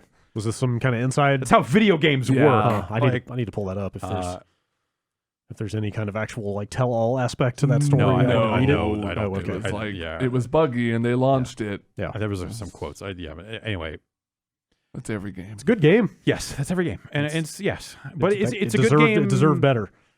So I still haven't played it. Like I started on it and encountered some stuff up front, and between that was and all the climbing around bullshit. Well, yeah, this did not help. But between talking to you about your experience with it and experiencing just enough stuff to where I was like, that became a game that I decided to wait on, and now I'm like, we're in the middle of a billion other things. I don't know, like I don't have a great reason to play this over some of the other stuff I'm playing. Also, I don't know that it's been fixed or will be fixed to the degree that it should be or that it deserves. Last time I fired it up, it was still pretty chunky in terms of just performance on console and so forth. Anyway, maybe the sequel will be a little more polished. So this actually happened a couple weeks ago, but Criterion is taking Need for Speed back. Whatever Criterion is at this point. Yeah. So they're in Guildford. Ghost Games is in Sweden. Ghost Games, it sounds like, is being turned into basically, I guess, what it was before, which is a Frostbite kind of engineering and support hub. Yeah. Which unfortunately leaves a lot of the creatives there kind of in the lurch. They say they're trying to place them elsewhere in the company, but no guarantees. But yeah, like, again, what was the last Criterion game that shipped? Are they going to have to staff back up to make Need for Speed games again? Like, I don't know what that studio I looks read like. this as like, okay, they're going to try to move some of these people back to Guildford. Yeah. Because some of them, at least some of them did come out of Criterion originally. I assume some of them are still there. Yeah. Though some certainly left. Yeah, remember that there was that Criterion game that got shown. Yeah, with like a helicopter and the weird alpha thing. Yeah, that never materialized. They didn't even put a name on it. They did some of the flight combat stuff in, was it Battlefront 2? I think that's right. They did a VR thing for a Star Wars game that I assume is Battlefront 2, but I can't guarantee because it's all a blur now. But they did that. Or was it a separate thing? It was like a downloadable X-Wing experience or yeah. something, right? So Yeah, their last full release says here is Need for Speed Most Wanted, yeah, with additional work on Need for Speed Rivals, Battlefront, X-Wing VR mission, yeah, that's the thing. Battlefront 2, and Battlefield 5. Yeah, so they Most kind of Wanted became was a 360 game. Yeah, so they became like a support studio for some of those other games. But so I think a lot of this, well, maybe not all of it, but there was at least one of the reasons I saw cited was it's actually a lot easier to attract talent in Guildford because it is a major hub for UK game development. Yeah. So Also, just a lot of racing games have come out of Yeah. that area. That's- Like there's all the Bizarre Creations and what was it? Black. was Slightly Mad out there. Maybe that sounds right. Who made the Split Second and all those games? Black Rock. Black Rock. Is that right? Yeah. A lot of racing games coming out of that general area. Well, if you're the home of Burnout, Yeah. people are going to leave and make what they know Sure. and start new studios and make more. Yeah, I don't know. Speaking of Burnout, so we're just bouncing from. So, but anyway, just to like, I'm interested to see. I'm falling into this trap yet again of like, I'm interested to see what the next Need for Speed game looks like, You which I've said sucker. for every You fucking absolute one. rube. Yeah, I don't know, but also like I don't know what the Criterion name means anymore, in terms of, oh man, it's the Burnout people. Like no, like at this point, so many of those people have split off to either do their own thing or went to Ghost Games and left. You know, like the people you think of as like the faces of that franchise over the years have been long gone. So Best I case don't scenario, know it's a who's- bunch of people who want to prove that Criterion still means something, you know, like Sure, and put their best foot forward. And, Yeah, well, or hopefully you end up with a group of people there. You know, if you can more easily recruit in that location, what you need is a team of people that are coming in with fresh ideas about what to do with a fun first racing game in 2022, 2021, whatever. And figuring out what that looks like and starting from scratch, like taking so much of what Need for Speed has been through this generation and saying, hey, we tried this. This is how well it does. This isn't well enough for us. We need to do something else. Or maybe they're happy with that and they'll just keep making the same boring open world driving game over and over again. They sure put out press releases talking about how psyched they are about how people are taking to it. I don't know that they're actually that happy, but I don't know otherwise. So fuck do I know? Other than I think those games have been boring as shit for a long time, and they gotta fix it. They can fix it. There aren't a lot of people left making that style of racing game, and they either need to not make that stuff anymore or figure out a way forward for it. Yeah. Well, it sounds like they're trying to find a way forward for it. Yeah. I hope so. Yeah, me too. Speaking of finding a way forward, Shantae. yes, right. We're here. We have finally arrived. 3 Fields is going to make Dangerous Driving 2, which appears to basically be Burnout Paradise. It's the thing they have been building up to this whole time. Yeah. Now they're doing it. I just don't know how to feel about it. Like that sounds so amazing on paper. Yeah. I don't. They haven't proved 2 themselves. games, yeah, They really have haven't. upgraded. Yeah. As 3 Fields. Yeah. Yeah. Like every one of their projects has been promising, but Yeah. just feels Not like like it wasn't quite failures. all the way there. No, like most of that stuff has been like at least okay. Yeah. Like the golf game was weird, Yeah. and at least the physics stuff was really neat, but it wasn't that fun to play. They did that VR shooting game that was no good. They did the crash mode games that were just too, and it's just maybe the issue with everything overall is too much of it is just too bare bones. Yes. Yeah. Even down to like, I'm not a really big guy that like will be put off by a UI in games, but like they had just the most default ass like load up Unity and do a tutorial and here is your UI. I don't want to be mean, but you know, and it's probably a result of them being a smaller new studio. Well, in but some like, cases, a lot of that UI stuff, like if you look at Dangerous Driving, like they're trying to make the Burnout 3 UI. yeah. And I think that's admirable in a way, but like a lot of stuff has It's like, changed. what year It's did like, Burnout 3 come out? Exactly. The best year in all of video games. Whatever year that was. 1996? Yeah, that's the one. No, it did not come out in 96. So it almost, it's this weird case of like they're trying to be very faithful to this thing. They're on a budget that doesn't afford them like the bells and whistles that some modern games get that help you kind of like paint over some of the rough spots. But like, oh, well, the soundtrack's killer. or hey, these graphics are really good. So well, the soundtrack's killing this because you just plug in your Spotify. That and there means you the go. soundtrack is garbage. And yeah, you see, it's the corners they've cut. I think like you look at it from like some kind of business standpoint, and you can at least start to understand why they went there or why they did those things. Because some of it was in service of trying to make something that looked and felt like Burnout 3 Totally did. And that's admirable. Yeah. Like to be like, we are built, our studio is built with one specific goal, is to emulate this feeling Yeah. of this game. And it's like, well, you can do that, but you still have to make a video game. And they are. It's the weird thing about Dangerous Driving, because I think Dangerous Driving is the one game where like more of it came together than anything they had done up to that point. But it was this feeling of like, oh, cool, you did it. And then it was this feeling of like, maybe this needs more than just replicating a lot of the broad strokes of this one thing, of this beloved older game. Yeah.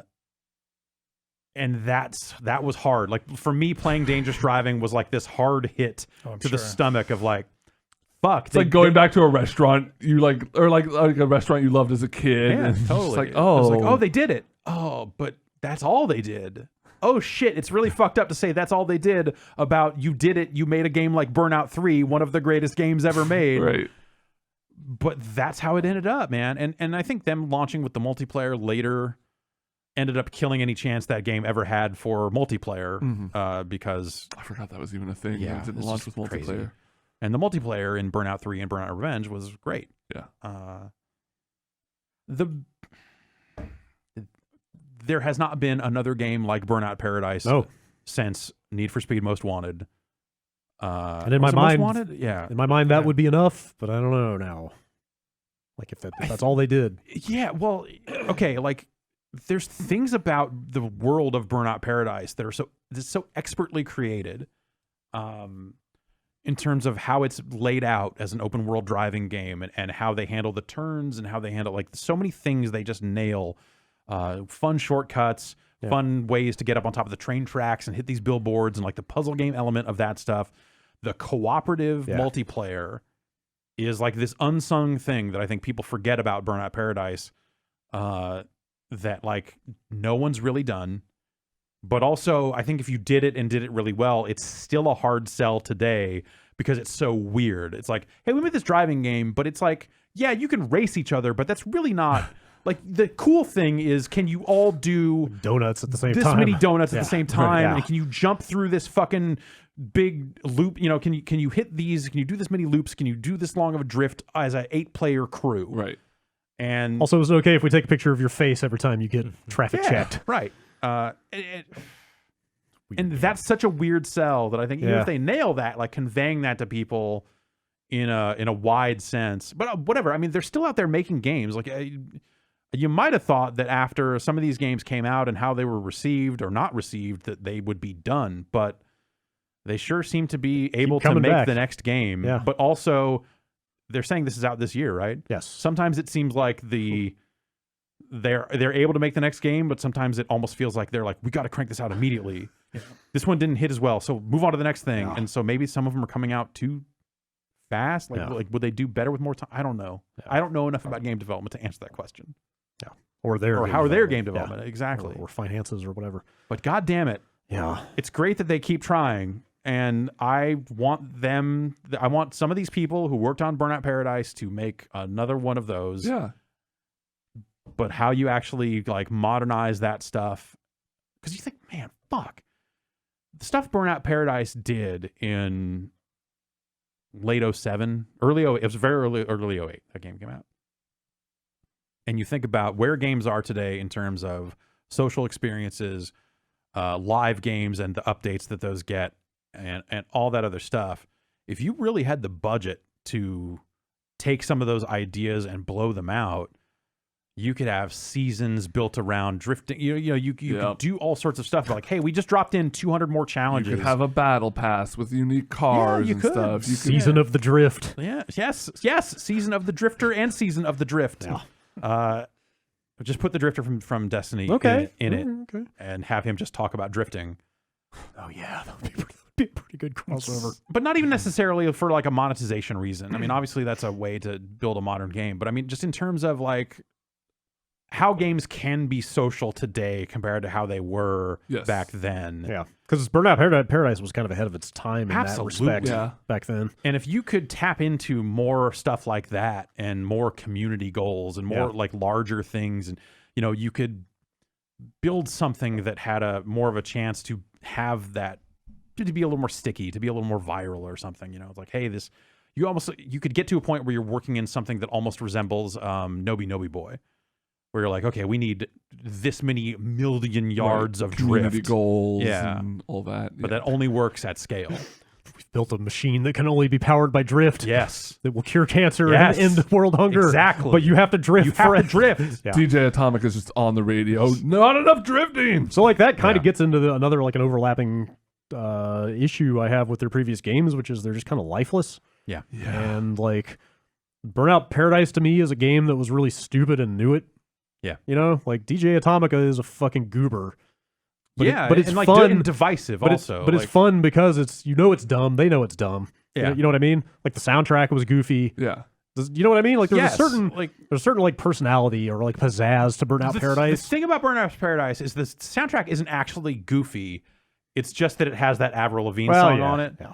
There's a lot of pop punk on there. But at the time it came out, of course there would be a lot of pop It's very punk of on an there. era. Yeah, you know. totally. But I mean, the bigger point is just like their previous, all the Three Fields games have just been like they've had the shape of these games, but not the heart. Yeah. No, you're right. necessarily. Lifeless is a really good word to describe it. And that's something that I think gets to your point about the UI. Yeah. But also, yes, the feel of those games, it's cold. Yeah. Those And games are all very cold. And like that might be okay for like the kind of crash mode based like puzzle game thing that they did before, but like this is the one game where they can't get away with that anymore. Yeah, it needs to feel like not even like feel like a real world or something. It needs to feel like there's fun. It needs to feel fun. Yes. Like goofy. personality. It has to feel like a human touch. And that was the thing when you really spent as much time as I spent with Burnout Paradise, that whole world feels like very meticulous in terms of like a human touched this to do this specific thing. If you bang around this corner, you live. If you bang around this corner,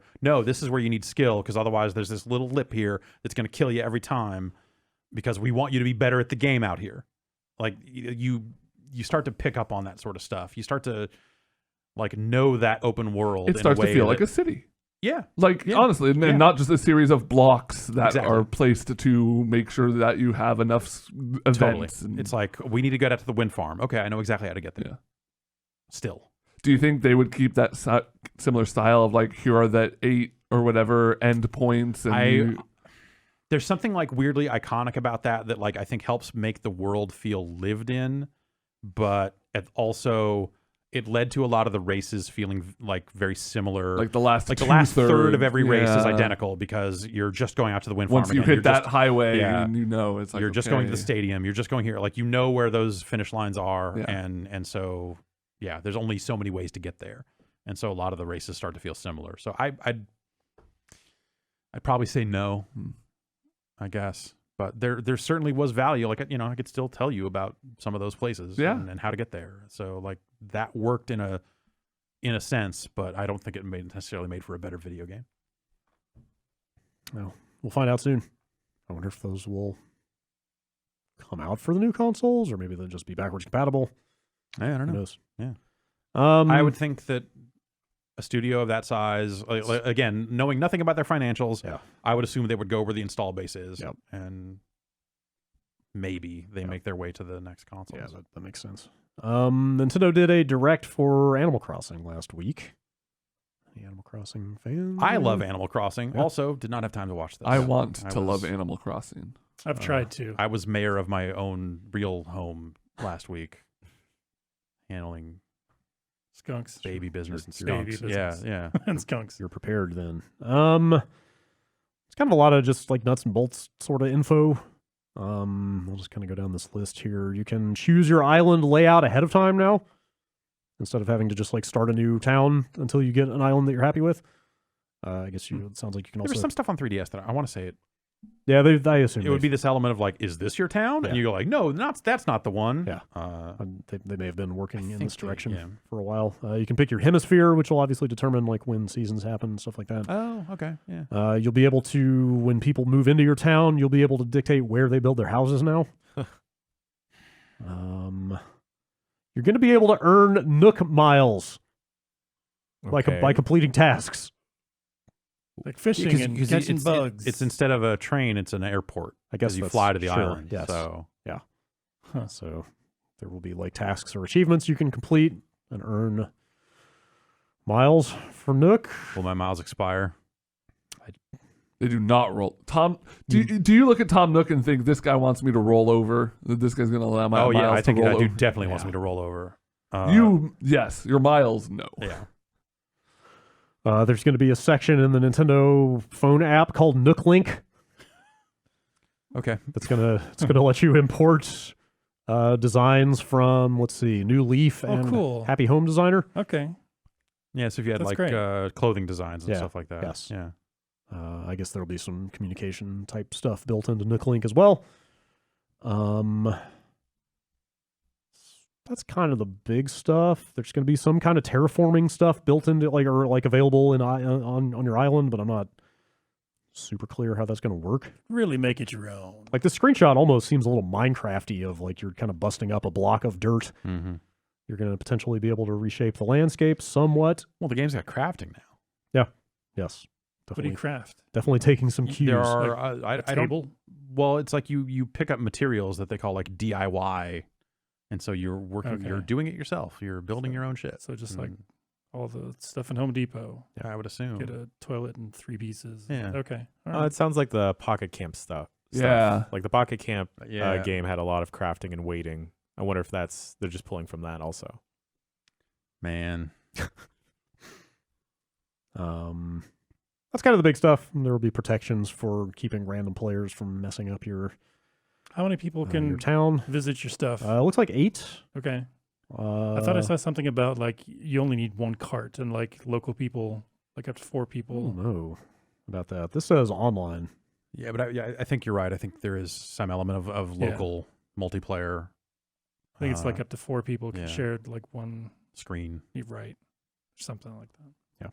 And they'll be doing post-release updates for like holiday events and stuff like that. And then there was stuff about cloud saves, right? Came out of that. Yes. The fact that For Animal Crossing? they aren't going Oh, to yes, support yes. normal cloud saves Yes. with the online service, Right. As which was one of their main reasons you would buy the online service. They've always been weird about Animal Crossing. It's the Yeah. whole reason why Mr. Rossetti exists as a character is Yeah. because they care more than anyone who plays that game about the integrity of Animal Crossing. Right. The like 16 people out there who would Yeah. abuse it. It was like, You how gotta dare work you for set it. your clock forward? Like they're really bent on preventing you from rolling back to an earlier version of your town. So they're saying you can upload it one time or like get it off of the cloud Once, time yeah. if you need to.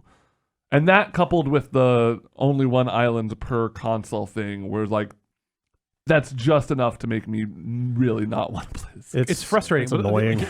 They do it. I feel like they do it in the name of like trying to maintain some type of integrity. Yeah. That super doesn't matter to the experience. Like the idea, like you should be able to have your own brand of fun with Animal Crossing Yeah. and fucking I'm break it giving if you you want to. Who $60. cares?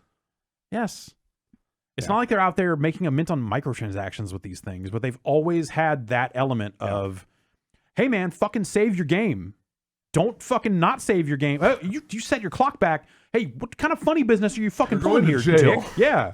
Rossetti's going to come hit you with a shovel. Like all that stuff was done in world in like a fun way. Yeah. Like the Rossetti stuff was always funny, but like it always seemed to be serving this idea of just like, no, it needs to be real. Yeah.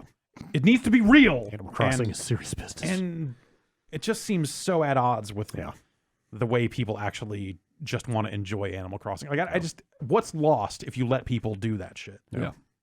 Agreed. Speaking of cloud saves, this doesn't sound like a big deal on its face, but I like tracking this kind of weird progression toward every platform working with every other platform future that we seem to be inching toward.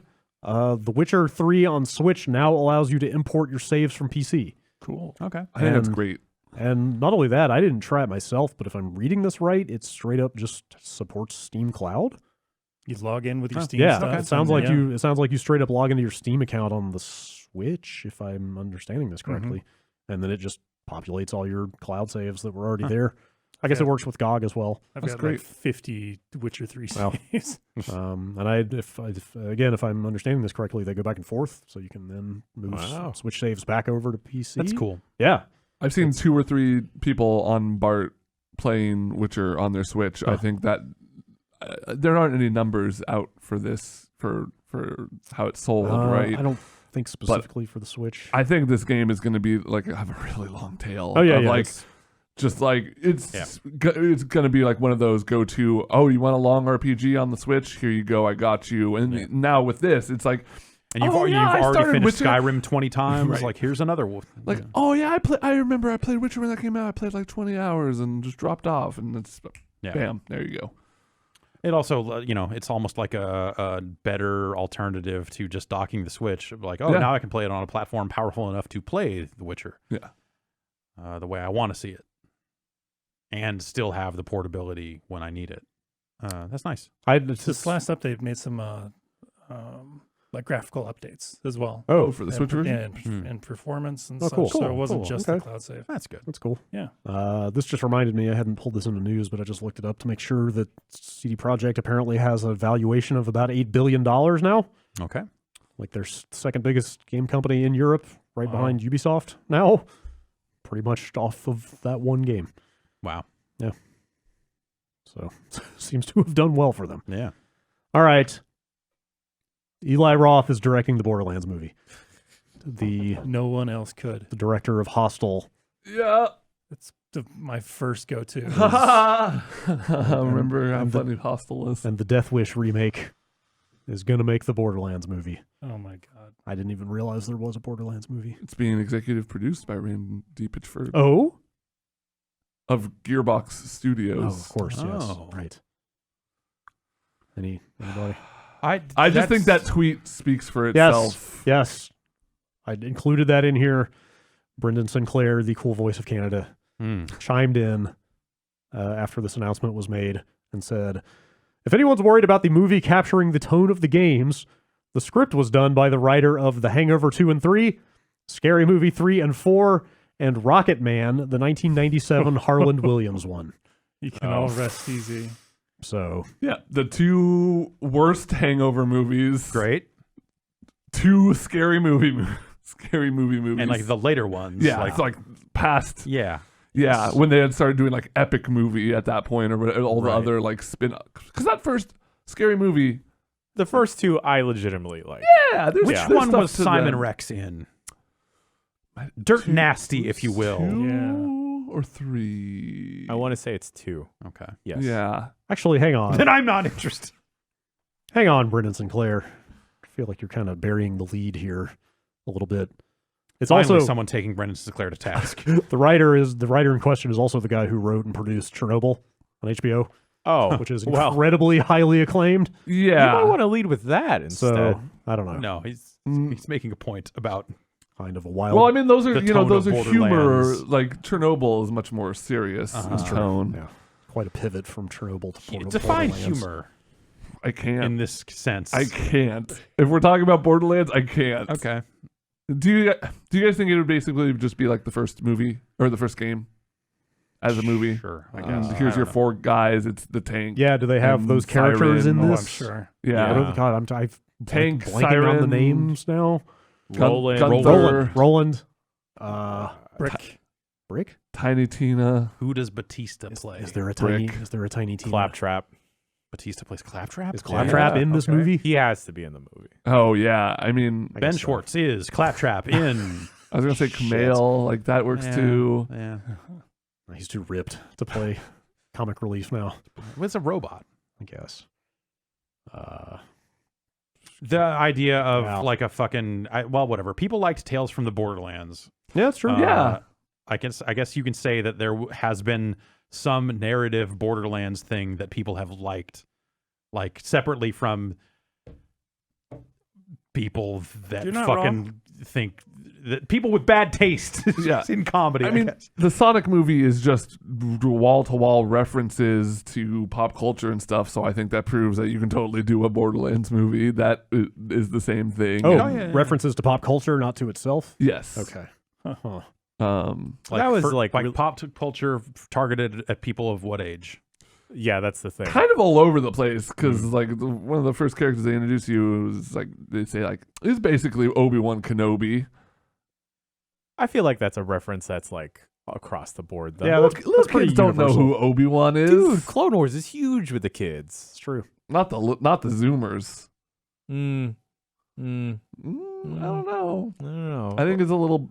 I think that's some boomer shit. No. Jan, I think.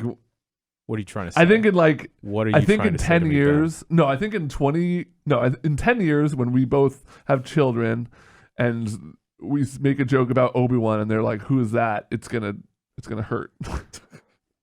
Until they bring, it's going to be like 3 more trilogies later. They're gonna say, "You mean the guy from the Sonic movie?" Yeah, that's Oh, the one. God, that's going to be it. Miles Prower. Okay. Anything else to say about the Borderlands movie, or can we? I imagine it's going to go through 3 more directors. Probably right. That seems possible. The very idea of like that style of comedy that is like just been more and more dated with every iteration than going on to be a film. Do you think they're going to try and make it stylized and make it look cel-shaded? I think that'd be kind of neat. Yeah? Yeah. So Sure. no. So no. Who did they Okay. do that? Was it Do you think it'd be Scanner better or worse Darkly they did Yeah. that? Yeah. Yes. Oh, God. If they did like a lighthearted Scanner Darkly. Do you think this will be better or worse than the Or yeah, Postal movie? give it like the Waking Life treatment or something. Better in terms of like budget and how they spent it, but on par in some other ways. All right. Look forward to that. Can't wait. Also, look forward to emails coming up right after this break. Yay! We're going to take a pause. We'll be right back. Okay, it's time for that particular feeling of discombobulation that I only experience when I don't do the emails. That's So right. I'm just going to Close the laptop. close this Close it laptop up. here. For emails. Time for Ben. emails. Ben. It's B-mails. It's Ben emails. Mails. Brad, What? I don't know if you remember last Bombcast, Oh, but we brought up nunchaku, it's true. Nunchaku. and whether or not they had been misrepresented in games. So we got a surprising number Oh, of boy. email Oh, man. from nunchuck experts left and right. Oh, man. Chuckers. Chuckers, yeah, I believe they're called. I chose one. That's probably the because right this call. person seemed to know what they were talking about. And And hopefully we're not too angry about it. No. People were kind of generally in agreement that nunchucks have never really, or not never, but maybe not as represented as they could be in games. For as cool as they are. For as cool as they are, yeah. there's never really more than like a. Well, I'll just get into the email. This comes in from Mark in Ohio. In response to the question of whether or not video games have misrepresented nunchaku, yes, they have. I've been practicing nunchaku for 35 years. I started back in junior high when I signed up for karate, and even though I dropped out of karate, I never quit nunchucks. I've struck pretty much every spot on my body imaginable. This is inevitable when learning and will happen every now and then, no matter how good you are. I have never broken any bones or knocked myself out, though. As for video games, they usually treat nunchuck as some sort of flail or high-speed club. And while that's technically true, the major purpose of nunchaku is to dissuade your opponent from entering your space. Yep, get the fuck out of The here. space contains swirling sticks. If you actually have to hit somebody with nunchaku, you better make it count because you will probably only get one shot. It's a bit like knife versus bat. So just some clarifications there regarding nunchaku. Jeff, what do you think about nunchaku? I think they're You weren't cool. here. Yeah. I think that they're less cool in real life when you get your hands on them than they seem. It's It's hard, because it's hard to make sticks. them look cool. It's without hard to a make them look lot cool. Of practice. Yeah. You can hold them like behind your back, Oh, and yeah. that's like a cool stance. Yep. But then what do you do from there? I don't even know. Everybody's got like 1 or 2 moves that they can do. Yeah. Yeah. And then that's it, though. Like you start swaying from that, Mhm. and you're going to start hitting yourself in the head or Yep. the nuts. Or, Done it. Chain Done or it. rope? Chain. I don't think we Chain. really realized until we looked it up last week that you can have them with a rope instead of a chain. Aren't the rope ones Sure. usually training Like foam ones or something. or We got lighter in some cases? Or That was brought up in another email, but basically they say the chain one is easier to tell you when your nunchaku are in good or bad condition. That makes sense. Yeah. Okay. Yeah, I think they're awesome, but also if any of the Ninja Turtle games have taught us anything, it's that they're not the top tier weapon No. compared to a fucking sword. Stick. Yeah. Or yeah, stick. a stick for range but slow. Yeah. Or a sword for just like this Cutting dudes all-purpose, with good range, good speed, murderous. I'll still take those over Psy any day Oh of yeah, the week. fucking sigh. What the fuck is a sigh? It's just a big If fork. I'm not throwing a sigh into someone's head, what's even the point? Isn't Maxie universally considered like the most annoying character in Soul Calibur? He's pretty Yeah. goddamn annoying. Yeah. Probably one Yeah. of the most annoying fighting. Like I put him up there with not Eddie Gordo. I was just about to say Eddie. Is it Eddie Gordo? Yeah. Yeah. Yeah. Or Goro. Sure. Okay. What if we had Goro with 2 sets of dungeons, 4 sets of dungeons? Yeah. There we go. That's what's been underrepresented in games. Eddie Multi-armed nunchaku Eddie users. Goro. Yes, Eddie Goro. What if Eddie Gordo had What if he had four four legs? Yep. It's fucked up. It's fucked up to even think about. Speaking of fucked up scenarios, I was scrolling through the games in a PSN sale recently. This That is isn't fucked me. up. This isn't me. It's just the email I'm reading. Fucking degenerate. When I came across Tony Hawk's Pro Skater 5 at the discounted price of $14.99. Problem is, the fact that most of these features in the game, single-player content included, rely on a constant connection to online servers. And since those servers have been shut down since 2017, the game is almost completely unplayable. My question is this: who is responsible for moderating whether or not games are taken off of shelves when they're no longer operational? Are retailers, publishers, or developers responsible for conveying information to customers that a feature of a game will no longer work? Is this the first example of this situation, or are there other games with shut down servers that are still being sold on storefronts? I've got good news for you, emailer. That game was unplayable when it came out the first time. So you're not really missing. Yeah, but no, it's the Retailer, right? They probably should have just taken that off of sale at this Yeah. point, right?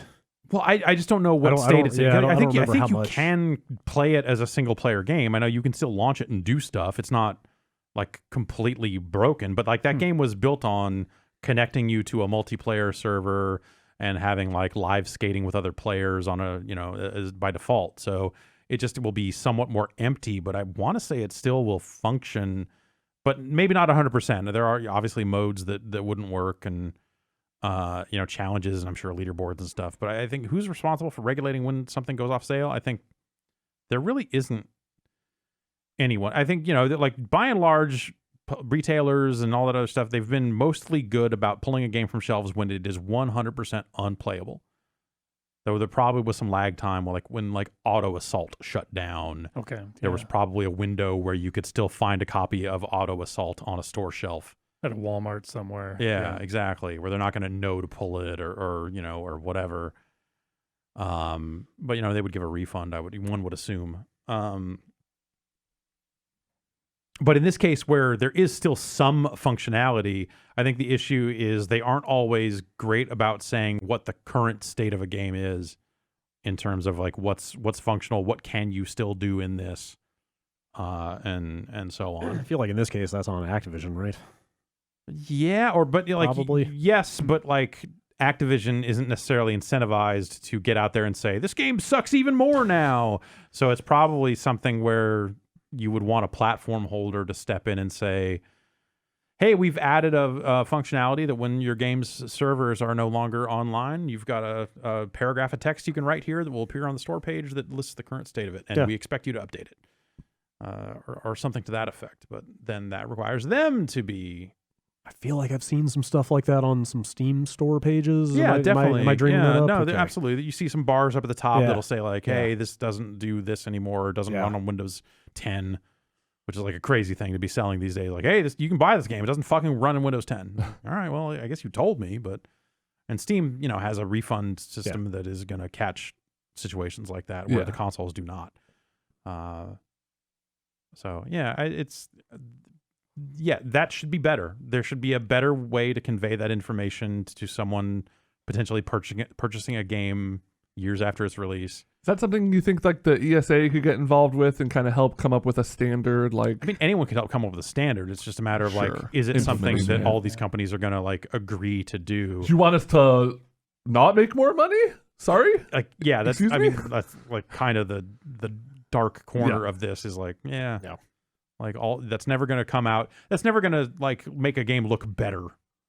Right. And I mean, the fact of the matter is, too, the games that people are going to be dealing with this problem are so old at this point that they're not worried about negative press. Like, what? Tony Hawk 5 doesn't work. You expect them to give up the 3 or maybe even 4-figure annual revenue that Tony Hawk 5 is generating. Right.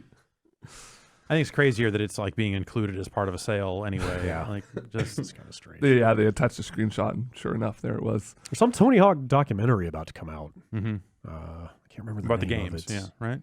Yes. Yeah. Except that from what I read, it seems like they got a bunch of skaters in it. I mean, I guess they were involved in those games. It was like, well, also like, you know, like I would want to hear from the developers of the game. yeah, but the games ended up being like pretty pivotal Yes. to skateboarding. Sure. Yeah.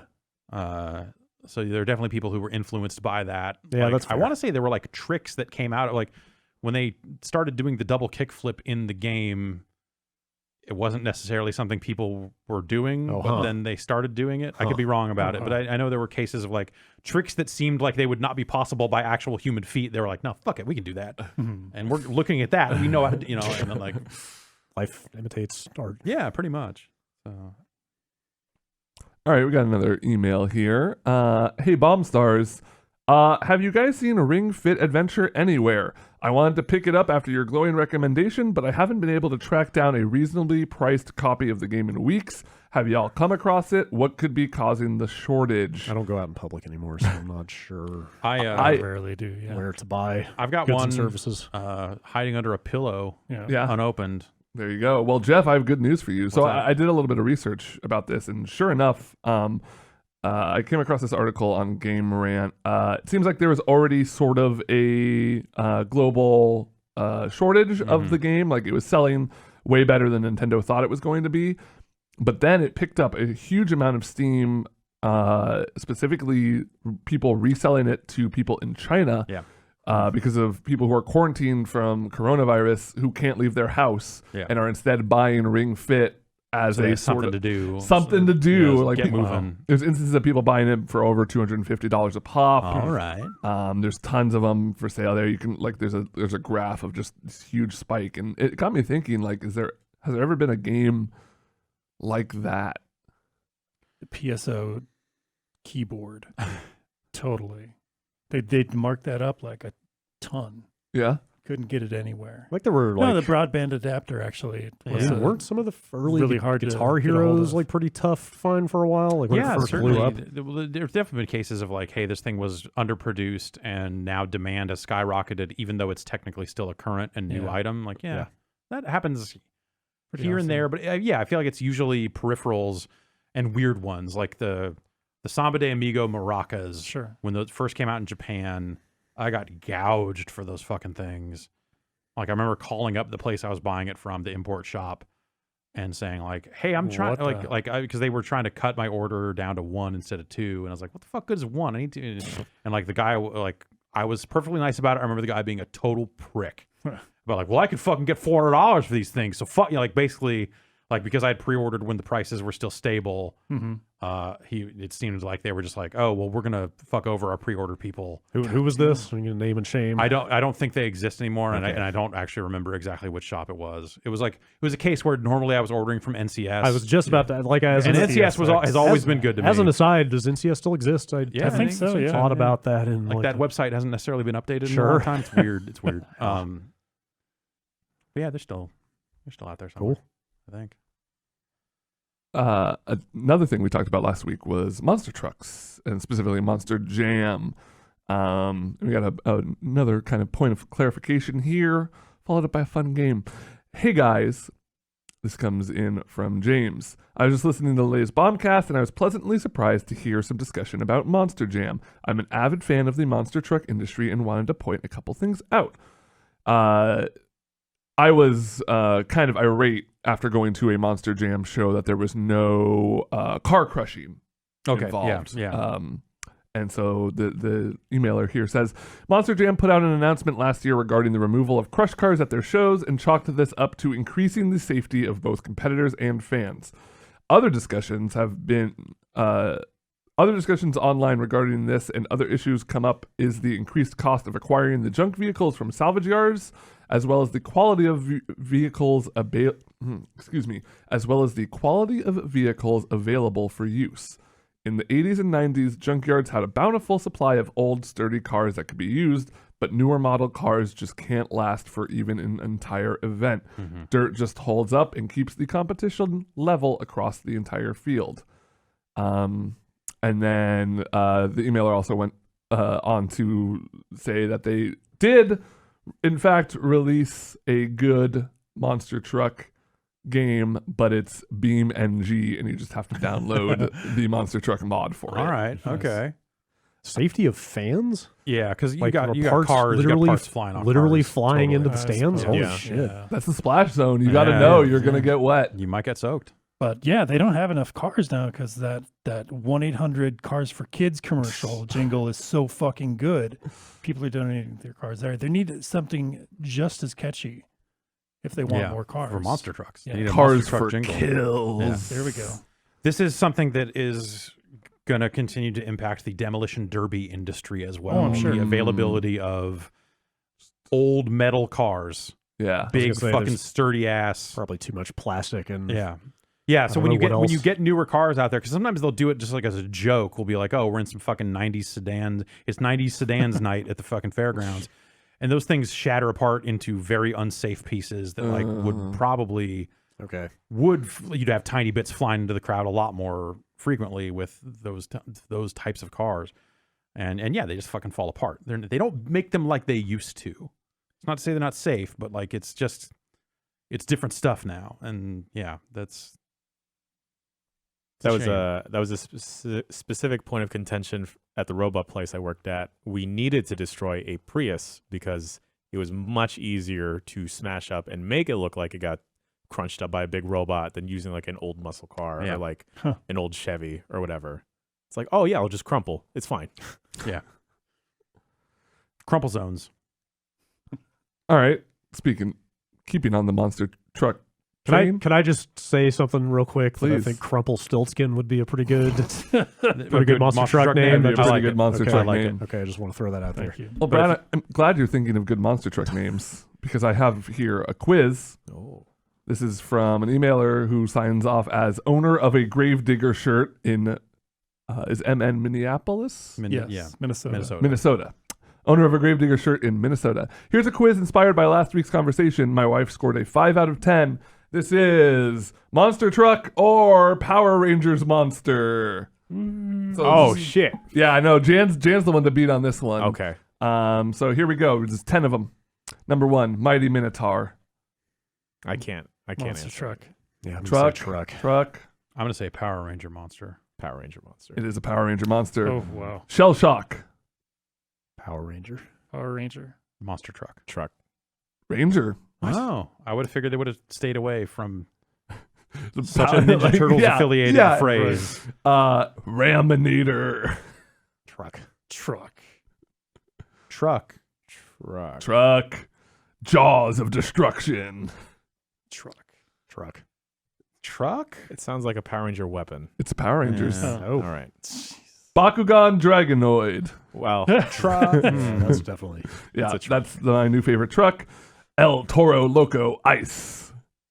That's a truck. Has to be a That's truck. got to be a truck. oh, this sounds like it was from the Wild Force season. I'm gonna say Power Rangers just cause. It's a truck. Okay. One of 3 trucks with a non-English title driven by a white dude that I saw at that thing. All right, we got Hotsy. Ooh, Power Ranger. Yeah. Power Ranger. How do they spell Hotsy? Hotsy. Oh yeah. Truck. Truck. Oh. How? Huh. The Hate Master. Rangers. Rangers. Rangers. Some parts of the country that could pass as a truck. I've seen trucks on the freeway that look like they're Hate Master. Yes, the Hate Masters. Power Rangers, the Krabby Cabby. Truck. I'm gonna say Power Ranger. Okay. I'm gonna say truck. I'm gonna say like that's a low rent. That's like Yeah. a jobber Yeah. truck. Yeah. Okay. I'm gonna say truck. Power Rangers. Wow. Cabby, Okay. cabby. And then last, Maximum Destruction. That's truck. Truck. That's gonna be both. I bet.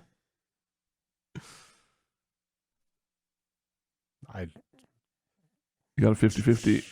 Power Rangers. Truck. Okay. I think So- that's the only one I knew. Keep track at home and see if anyone beat that guy's wife at the quiz. All right, what do we got here? How about this email? Hey Bombers, Hello. do you think the reason The Masked Singer is so successful is because all of the costume looks like Fortnite skins? Thanks, Levi from Vancouver. I've never seen it, but I've seen some people talking about it on the internet, and it sounds like the most insufferable piece of shit in all of television. Are the singers always celebrities? Yeah. Yes. Or like It's minor. like is the celebrity? Minor idea to is like major. you're trying to figure out who these people are. Okay, but they're not like Yeah. they're not regular contestants or anything. Well, yes. So Like- it's like a elimination style. They'll start with like 16 singers, and then a singer will be unmasked and Really revealed at the end of each episode. They really do look like Fortnite. Those are some elaborate costumes. Yeah. So I was talking about this show with my mom, and she was like, "I like season 2 a lot more. It doesn't have any YouTubers like season 1." 'Cause Ninja was. Okay. Do they unmask him and people are just like, oh, Yeah, I guess my mom. That was probably what was going through my Right, mom's head. like, Like, all right, some like- blue hair guy. like it needs to be people that you can like potentially guess Okay. for it Yes. to be Like interesting, Cheech right? Marin and Okay. Shaka Khan. Okay, Yeah. so they're not Yes. exactly all accomplished vocalists. No, in That's fact, the point, like I the see. singers make it Okay. further in the competition. T-Pain was one of the finalists in Yeah. the first season. Did he auto-tune? Yes. Okay. Oh, but T-Pain without auto-tune? Wow. What a singer. He really is. What a He has performer. such a great Wow. voice. Huh.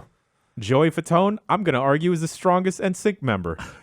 Okay. Yeah, I mean, he was my favorite back in the day. Like deadlift? What do we, like strong? Like, both. Okay. Probably. All right. Yeah. Yeah. I can see it. Certainly lifts more than Lance Bass. Yeah. Lance Bass is going to space Is that someday. true? No, he'll find a way. Eventually. Okay, guys. This one's a little hefty. I need you to stay with me. But last week, Jan was talking about his Pokemon Home Debacle? journey Okay. and kind of how complex it was and My how renovations to the home. inefficient it was. Did you finally figure out a way to turn your Pokemon house into a Pokemon home? Yes. It's full of Poplios now. That's all it took. This is from Leota in Boston, who is a Pokemaniac who wanted to get some of their older Pokemon into home and just felt like chronically in the process for us. And I read through this and it sounded insane, and I just wanted to share. These stories are always insane. They're usually really good. Okay. There's a follow-up too. Yeah.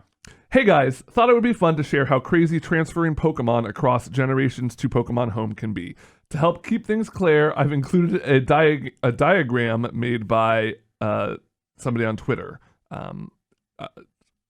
Just before we get into it, just a glimpse of how clear this diagram is. It's a 14 That looks like step process. I'm currently attempting to transfer my Pokemon from Soul Silver, the remake from 2010, to Home. There's no way to directly do this. First, I need to make sure I have beaten the Elite Four in Pokemon Soul Silver and Pokemon Black. Then, in Pokemon Black, I must go to an in-game place called the Poke Transfer Lab, grab another Nintendo DS that has my Soul Silver cart in it, and use the DS download play to transfer via wireless communication. Then I have to go play a minigame where I throw Pokeballs to catch Pokemon that I want to transfer. Once they're in my Pokemon Black, I need to use the Pokemon Transporter app on my 3DS to transfer the Pokemon from my Black game to the Pokebank, where I can send the Pokemon directly to the bank.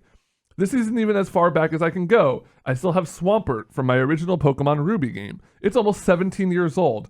I won't even get into what it takes to take from Ruby to Home, which is at least 3 transfers. Now they go on to say, personally, I think it's insane that this is supported at all, and I don't blame Game Freak for stepping back from including the national decks in every release. That being said, seeing my Swampert that's nearly old enough to vote hanging out on my phone is pretty cool. Then they wrote in with a quick follow-up. I just finished transferring a whole bunch of Pokemon. It took 2.5 hours. I wanted to add some additional info on how clunky this whole process is.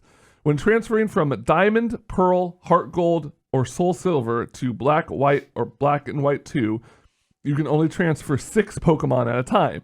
You have to play the mini game every time you want to transfer Pokemon. When transferring Pokemon from Black, White, Black and White 2 to Poketransporter, you can only do it 30 at a time, and in between each transfer, you must swap your Black and White card out for a Pokemon XY Sun Moon cart, connect it to the Pokebank, and move the Pokemon from the transporter to the game cart. Previously, you've been able to move them directly, but I kept getting an error whenever I tried to move them directly. This means that you are swapping out carts consistently as you move everything. This is the most tedious and time-consuming part, as I was repeatedly loading the games and having to go through the Poke-Transfer/Bank, which loaded more slowly than expected. There's that burnt toast again. Yeah. So this person, I think, I'm getting it took him like about 3 hours to do like 80 Pokemon. That's pretty good. That seems pretty good. And just sitting there swapping carts, like that's dedication right there. Yeah. And you're paying them to do this. I can't think of any other. I'm not gonna justify what this guy did. He chose to do this.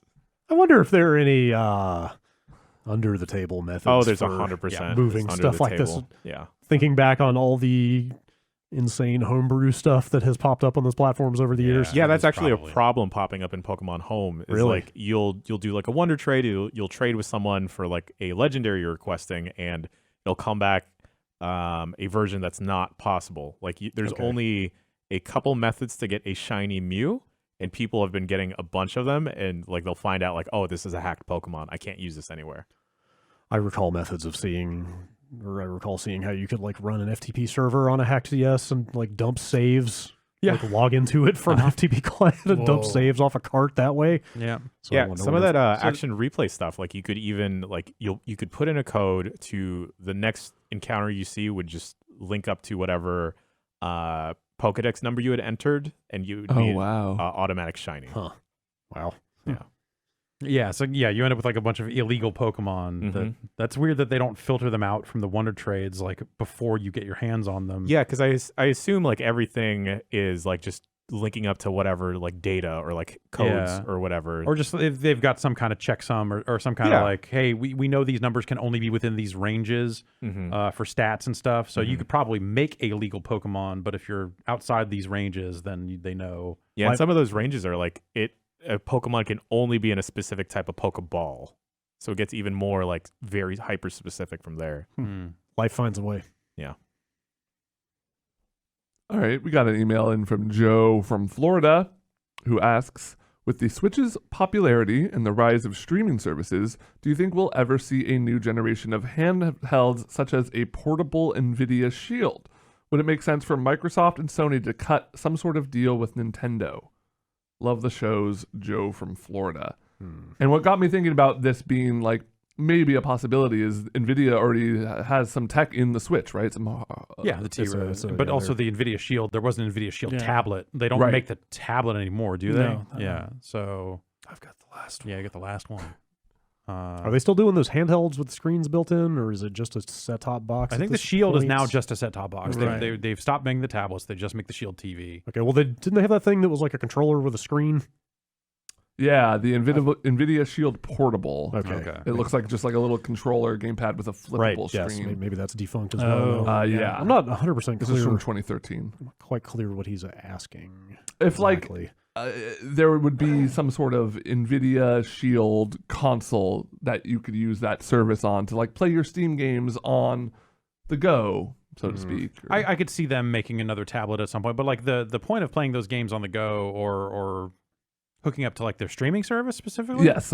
So you wouldn't even need, that will work on your existing phone. Yeah, it doesn't the hardware, the kind of gaming positive hardware that's in a Shield TV or like that Tegra chipset or whatever that's in a Switch.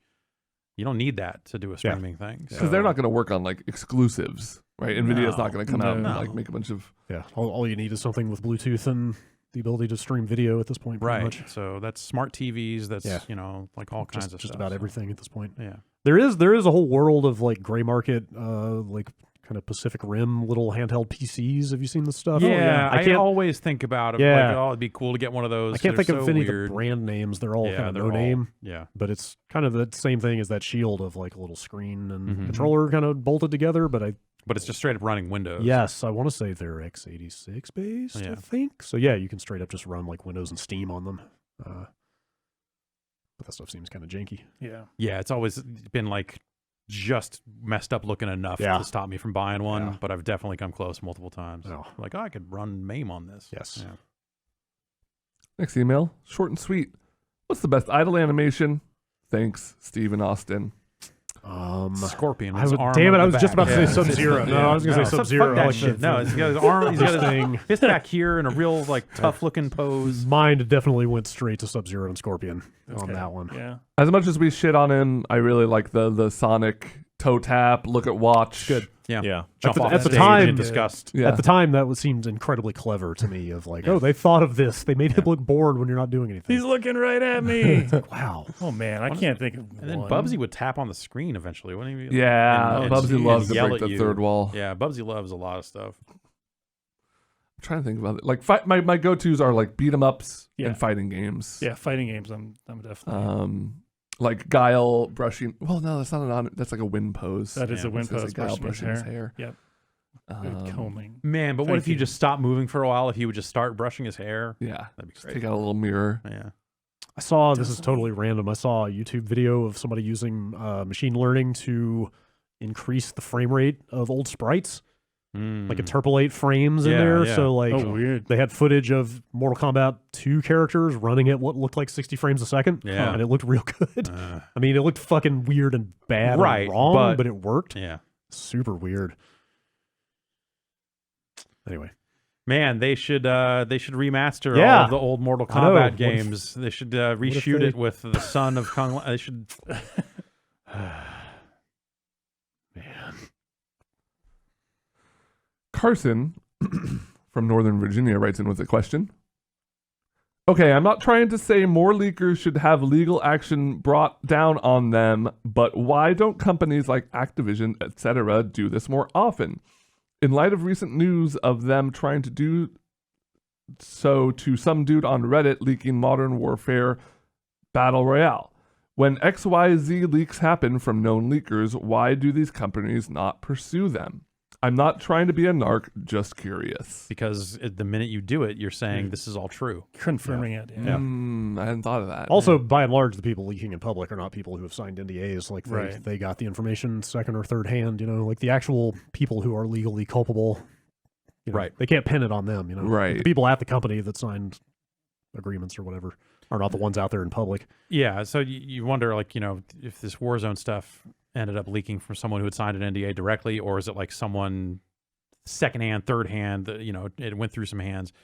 So I think they're hoping, like, if they can nail this person, they can get him to roll over on his source, so on and so forth, and eventually work their way back to No, I'll go to whoever did jail for Weeb Lover 44. fucking A, man. Is this another one of those examples of somebody like glitching into the content in the game So itself? some of it came from, it sounds like some of it came through those means. Like, Because punishing through people data for mining. that seems fucking insane. And so there's been some data mining and other aspects of, like, in the new map they just rolled out in that season. The new map is actually on the Battle Royale map, and if you go into, and maybe they That fixed soccer this. stadium.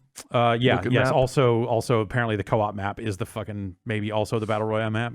I don't know. We'll see. But I guess if you went into the spectator mode or the codcaster mode, the esports spectator mode,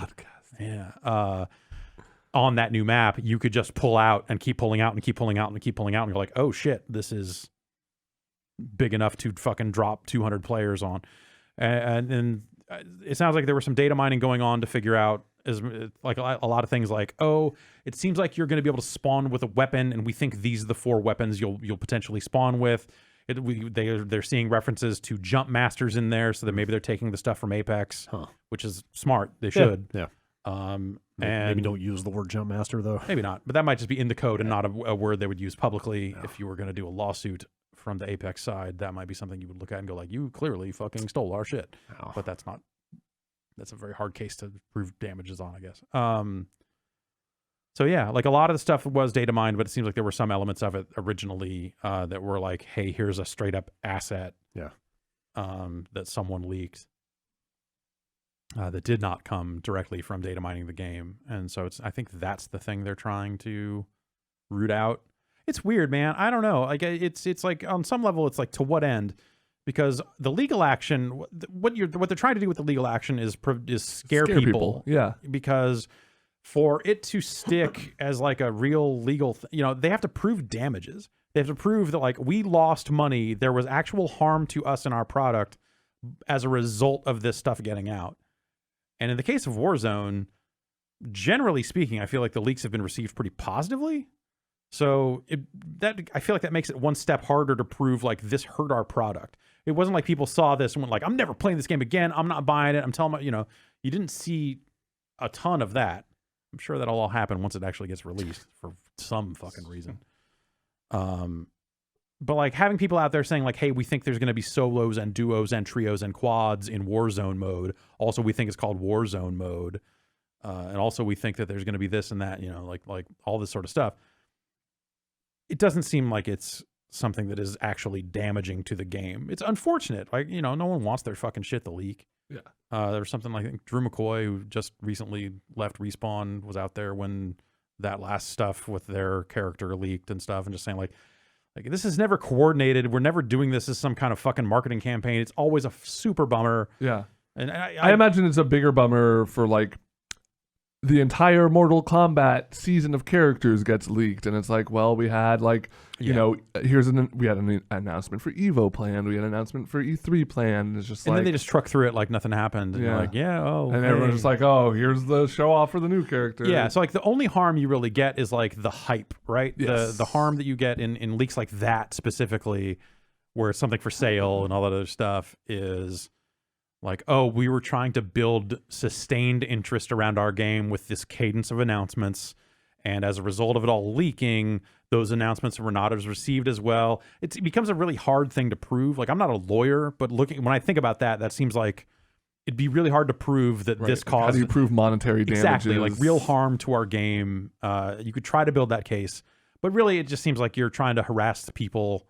And if you nail one person, maybe the next time someone comes into contact with your shit, they think twice before leaking it, which really just means they get a better VPN. They make sure they're not using their real Reddit account. And I don't think you'll stop people from leaking because people still want that fucking credit. They're out there for the gusto, trying to make it happen for whatever reason. But yeah. Love of the game. Yes, they just love the game. But yeah, I don't know. That's my answer. There's been a lot of, as we alluded to earlier, a lot of questions about E3, a lot of things up in the air, uncertainties. And we got one of those right here.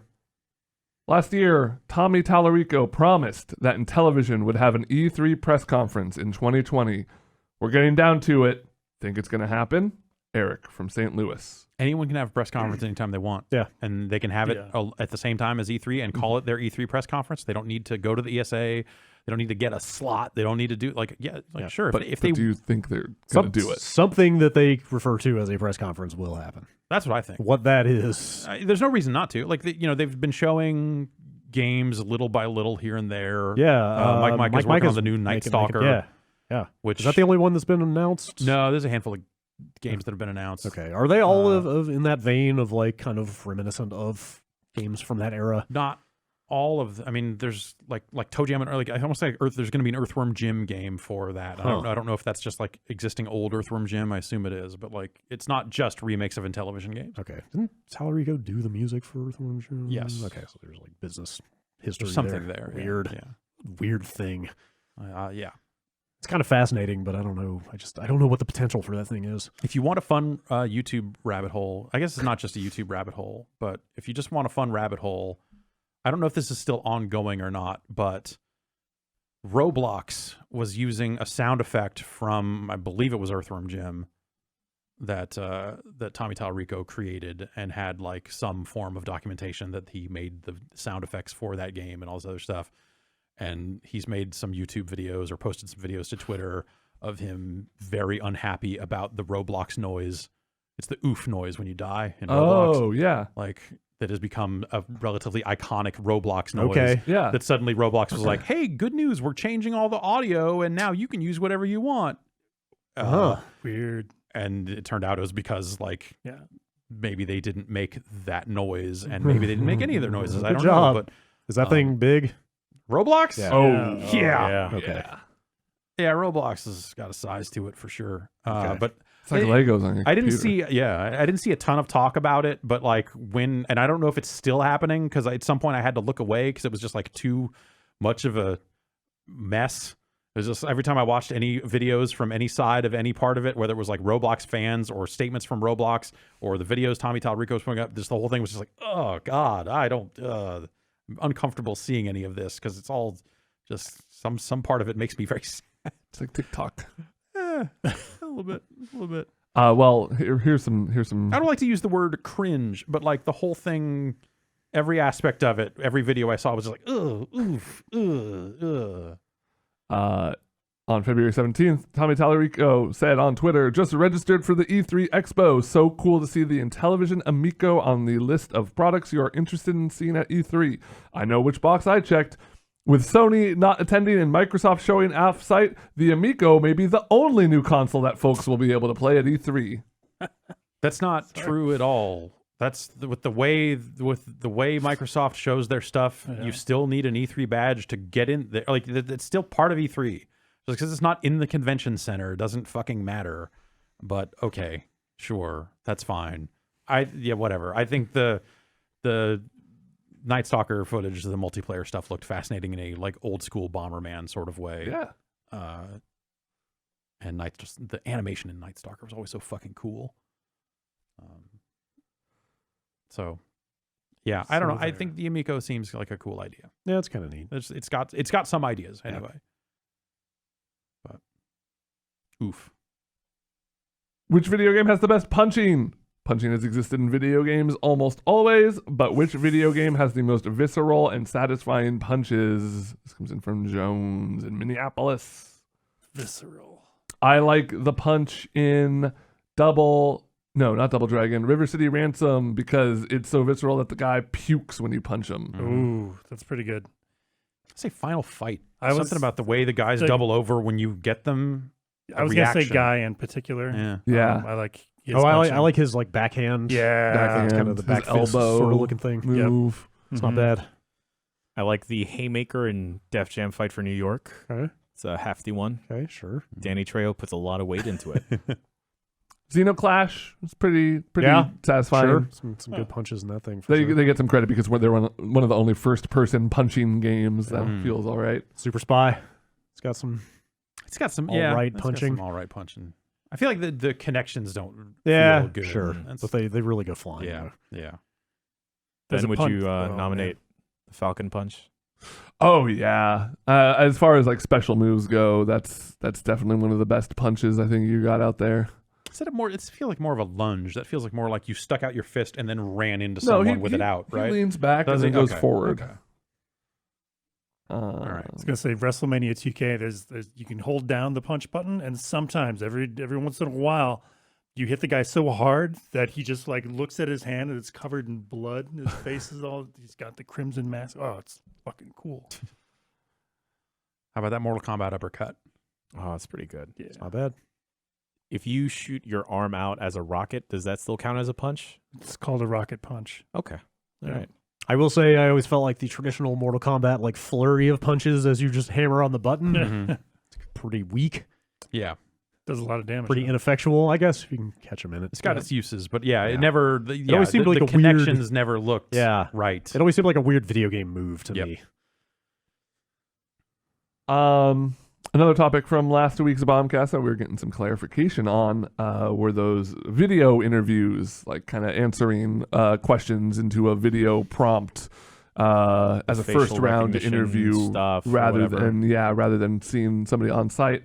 And we were kind of wondering what the point was. Well, hey guys, after your discussion of weird video interviews, I thought I'd give you a bit more context on how they work from the other side. I work for a smallish company that covers all of Canada, and we use this kind of interview as a first round before in-person interviews to weed anyone out that got past the initial resume round. Costs around $10 per person, and we just like to send them out to anyone who we think might be interesting. It really helps us get a better picture of the candidate. We like to see that somebody shows initiative, like cleaning themselves up for it or trying to look professional rather than people who just wear a t-shirt and do it in their dirty living room. We ask 5 questions. You have 30 seconds to think about your question after you see the answer, and then you can talk for up to 5 minutes. Some people speed through. These people typically don't get the job. And after each interview, you can rate the questions. It's a weird system, but it has its uses. We hire over large geographical areas, so it's hard to get people from multiple cities in for interviews. This really helps cut on costs. Here are just some of the weird things, though, that I've seen. Someone's mom came in the room during the interview yelling for something. The guy managed to keep his cool while telling his mom to get out. Many people who just don't clean themselves up or the areas around them. People who clearly don't care and give us bad answers and then don't get upset that they don't get the job. And some guy eating chips during the unrecorded thinking times but never finished chewing in time for the answers. Thanks, love the show, Justin from Toronto. Did you end up talking at all about, because we put you through this? Yeah, I briefly mentioned that. Yeah. And I mentioned how I was nervously shaving myself before and cut my face open. And I think I wore a sport coat over a t-shirt. Do you still have those? I should look. I might still have love access to to see them. I'm those. not sure. I remember one of the questions was like, what's your favorite game? Yeah, no, totally. It was just like, talk about your we had favorite never, game. it was the first time we'd ever hired a position that way, or we didn't hire. I mean, it was a round, right? Yeah. That was one of the later rounds. So you'd probably already talked. I talked to a recruiter at that point, but you and I hadn't talked. No. So yeah, I think this was the round right before I started talking to people. Yeah. And so we ended up doing, by this time, I think we did 7 or 8 of these. And you get to see how long they took. I don't know that it wasn't weird. Recording footage, so it wasn't we got to see all this shady It's as footage. long as you click the button to see the question, it starts a timer. But I think we did get to see if you had stopped and tried to record again, because I think there was something in there that would let you stop and take it again. I probably did. And I think we saw they did this 4 times, and stuff like that. And so it was fascinating in that sense, because you could see if someone just did one take and nailed it, or how they came off, right? If it came off as thoughtful. And I think that's the what is your favorite game is the perfect fucking bad question. Yeah, it's so terrible open-ended question. that it lets yeah, but it's let's see what you do with this. Yeah. The worst question you can possibly ask in this line of work. I believe I talked about Super Mario World. Yeah, and then I said next. But then the next person said Yoshi's Island, so you got the job. Yeah. Yeah, I don't know. There was it's a whole separate tool that I had to log into to get those, so they may have wiped them, but I might still have access to all of those. We should go back and if we still have yours, Ben's Lens if we still have yours, maybe we can pull them. I was gonna say there are plenty of other ones that would be funny to watch, but and plenty that were fine. I don't mean sure if you did that process for us, odds are you did fine at it. There were a couple that were just oh boy, this person has never seen a camera before, which is maybe not great in this specific line of work. But yeah. All right, how many more are we thinking? A couple more? One, two more. One, 2 more? Okay. This comes in from Nathan in Tumwater, Washington. Hey guys, what animal would you mind not go? Excuse me, let me take it from the top. 3, 2. This comes in from Nathan in Tumwater, Washington. Hey guys, what animal would you not mind going extinct? Oh, Humans. I remember this Yeah. email from the previous week. My answer is none. I get it. The balance in the ecosystem, it'd be terrible to lose any of God's great creatures. But do we really need birds? Yeah. Are you sure? Okay, so I've got. I don't know, dude. Birds suck. You're gonna lose chicken. I'm with you. I'm with you. I like beef. They're fucking beady eyes and their beaks. Beady and eyes. shit. They're mean. They're I too hate maneuverable. birds. I hate They're birds. loud. I've got a big I'm streak of scared what I'm of 'em. pretty sure is bird shit under the awning in front of my house, but it was in such a straight line, and it was so. But Oh, that's and they were deliberate. eating berries. That is so deliberate. it's not white like bird shit is. No. So for a while I thought, because we've had all these skunk problems, I was like, okay, I think skunks are finding berries somewhere and then eating them here, or there was an animal fight here and this is a trail of blood leading away. And then I looked at it a lot closer and I was like, okay, these are seeds from berries. You give it a taste. You're like, shitty. That's But then a couple days ago, I found a bunch of splatter marks on my front door. But like they're all in a low They corner. are really pissed off So at you. so I thought at first I was like, well, kids are finding berries and throwing them at my front door. Yeah. Who hasn't done this? Sure. Turns out it was my wife. She was like, who would do that? I was like, I don't know. That's weird. Who would? I don't know. But it's all low enough and blocked by some stuff that's on our porch that it was just like, it's in a weird area that like clearly an animal got up there with some berries or something. And I just don't even know what the fuck is going on. But like the skunks came back. Birds. They come back here and there, and then they're gone again. It's just it's So a your fucking answer is nightmare. skunks. skunks and birds. Let's get rid of them. Bird Skunks are so cute, but man, yeah. they're skunks. Yeah. I thought they'd, well, sorry to say, I thought they're not supposed to spray unless they're threatened, but apparently something is going on. Something is going on out there. I think it might be mating season. I think it's the fucking birds Ooh, around that there. Yeah. Yeah, it's when in doubt. 9 times out of 10, like power line down, bird. I like birds. TV down, bird. Bird. Antenna down, bird. Mm-hmm. Birds are nice to listen to. Yeah, I don't hate birds. Squawk. Stop it. Just get rid of them. Nobody else? Any animals on the hit list? Just humans. Just pretty much. Yeah. Just like, Yeah. Mosquitoes can fuck I mean, that'd be off. the best for Back the there. planet. yeah, let's just get it over with. Well, don't worry. Yeah, we're on our way. Yeah, mosquitoes. Yeah. That's a good one. Let's see. I don't see what they're useful for. There's probably got to be something. There's some Food? lizards Okay. need them, Yeah. and if the lizards die, then something else dies, and then we're dead. No. Well, yeah, that's how it starts then. Yeah. All right, one last email. Duders, I'm at home recovering from sinus surgery, too drugged out to play any games, so I'm laying awake at 3 a.m. listening to the Bombcast. What do you do when you're home recovering from surgery? This is from Jeremy in Tennessee. Christ. Yeah, I mean, other than rest, I always take the being incapacitated as a great time to watch garbage movies. I have a very, very fond memory of watching the new Karate Kid while under heavy sedation and just being like, what the fuck is happening? I love it. Just like any sort of trash you wouldn't normally watch because your time is otherwise precious. But when you're hopped up and just like out of it, just like throw on whatever's on FX right now. I watch a lot of TMZ, something that I would never fucking watch if I was like stone cold, like, sober, I guess. But on painkillers or something, or if I'm like really sick, that's just enough to keep my mind occupied, but like not enough to like make it work. Yeah. I don't want it to work at that point. So Vine TMZ is my go-to. Vine compilations were another big one for me. Last time I was out from surgery, I watched every Vine compilation I could find, and it's great because they're like 6 seconds long. Yep. So you don't lose track of what's happening. Yeah. TikTok is another big one. Yep. Last time I was like sick. Yeah. I remember putting on, it was like YouTube videos of like wrestling shoot interview compilations. Nice. So, but it was all Jim Cornette. So just like, here's Jim Cornette complaining about every single thing in wrestling, all edited together to be the most fucking like incendiary shit that he had to say. And just like sitting there listening to this fucking Southern dude bitch about wrestling, just going like, man, this guy's fucking pissed. This guy hates it all. He does. Oh my God, what the fuck is wrong with him? You'd think he would just get away from it, but Nope. You can't. Once you're in wrestling, I guess it's for life. Like they said, NWO. Anyway, yeah, just like fucked up on cold medicine listening to that. That was a time.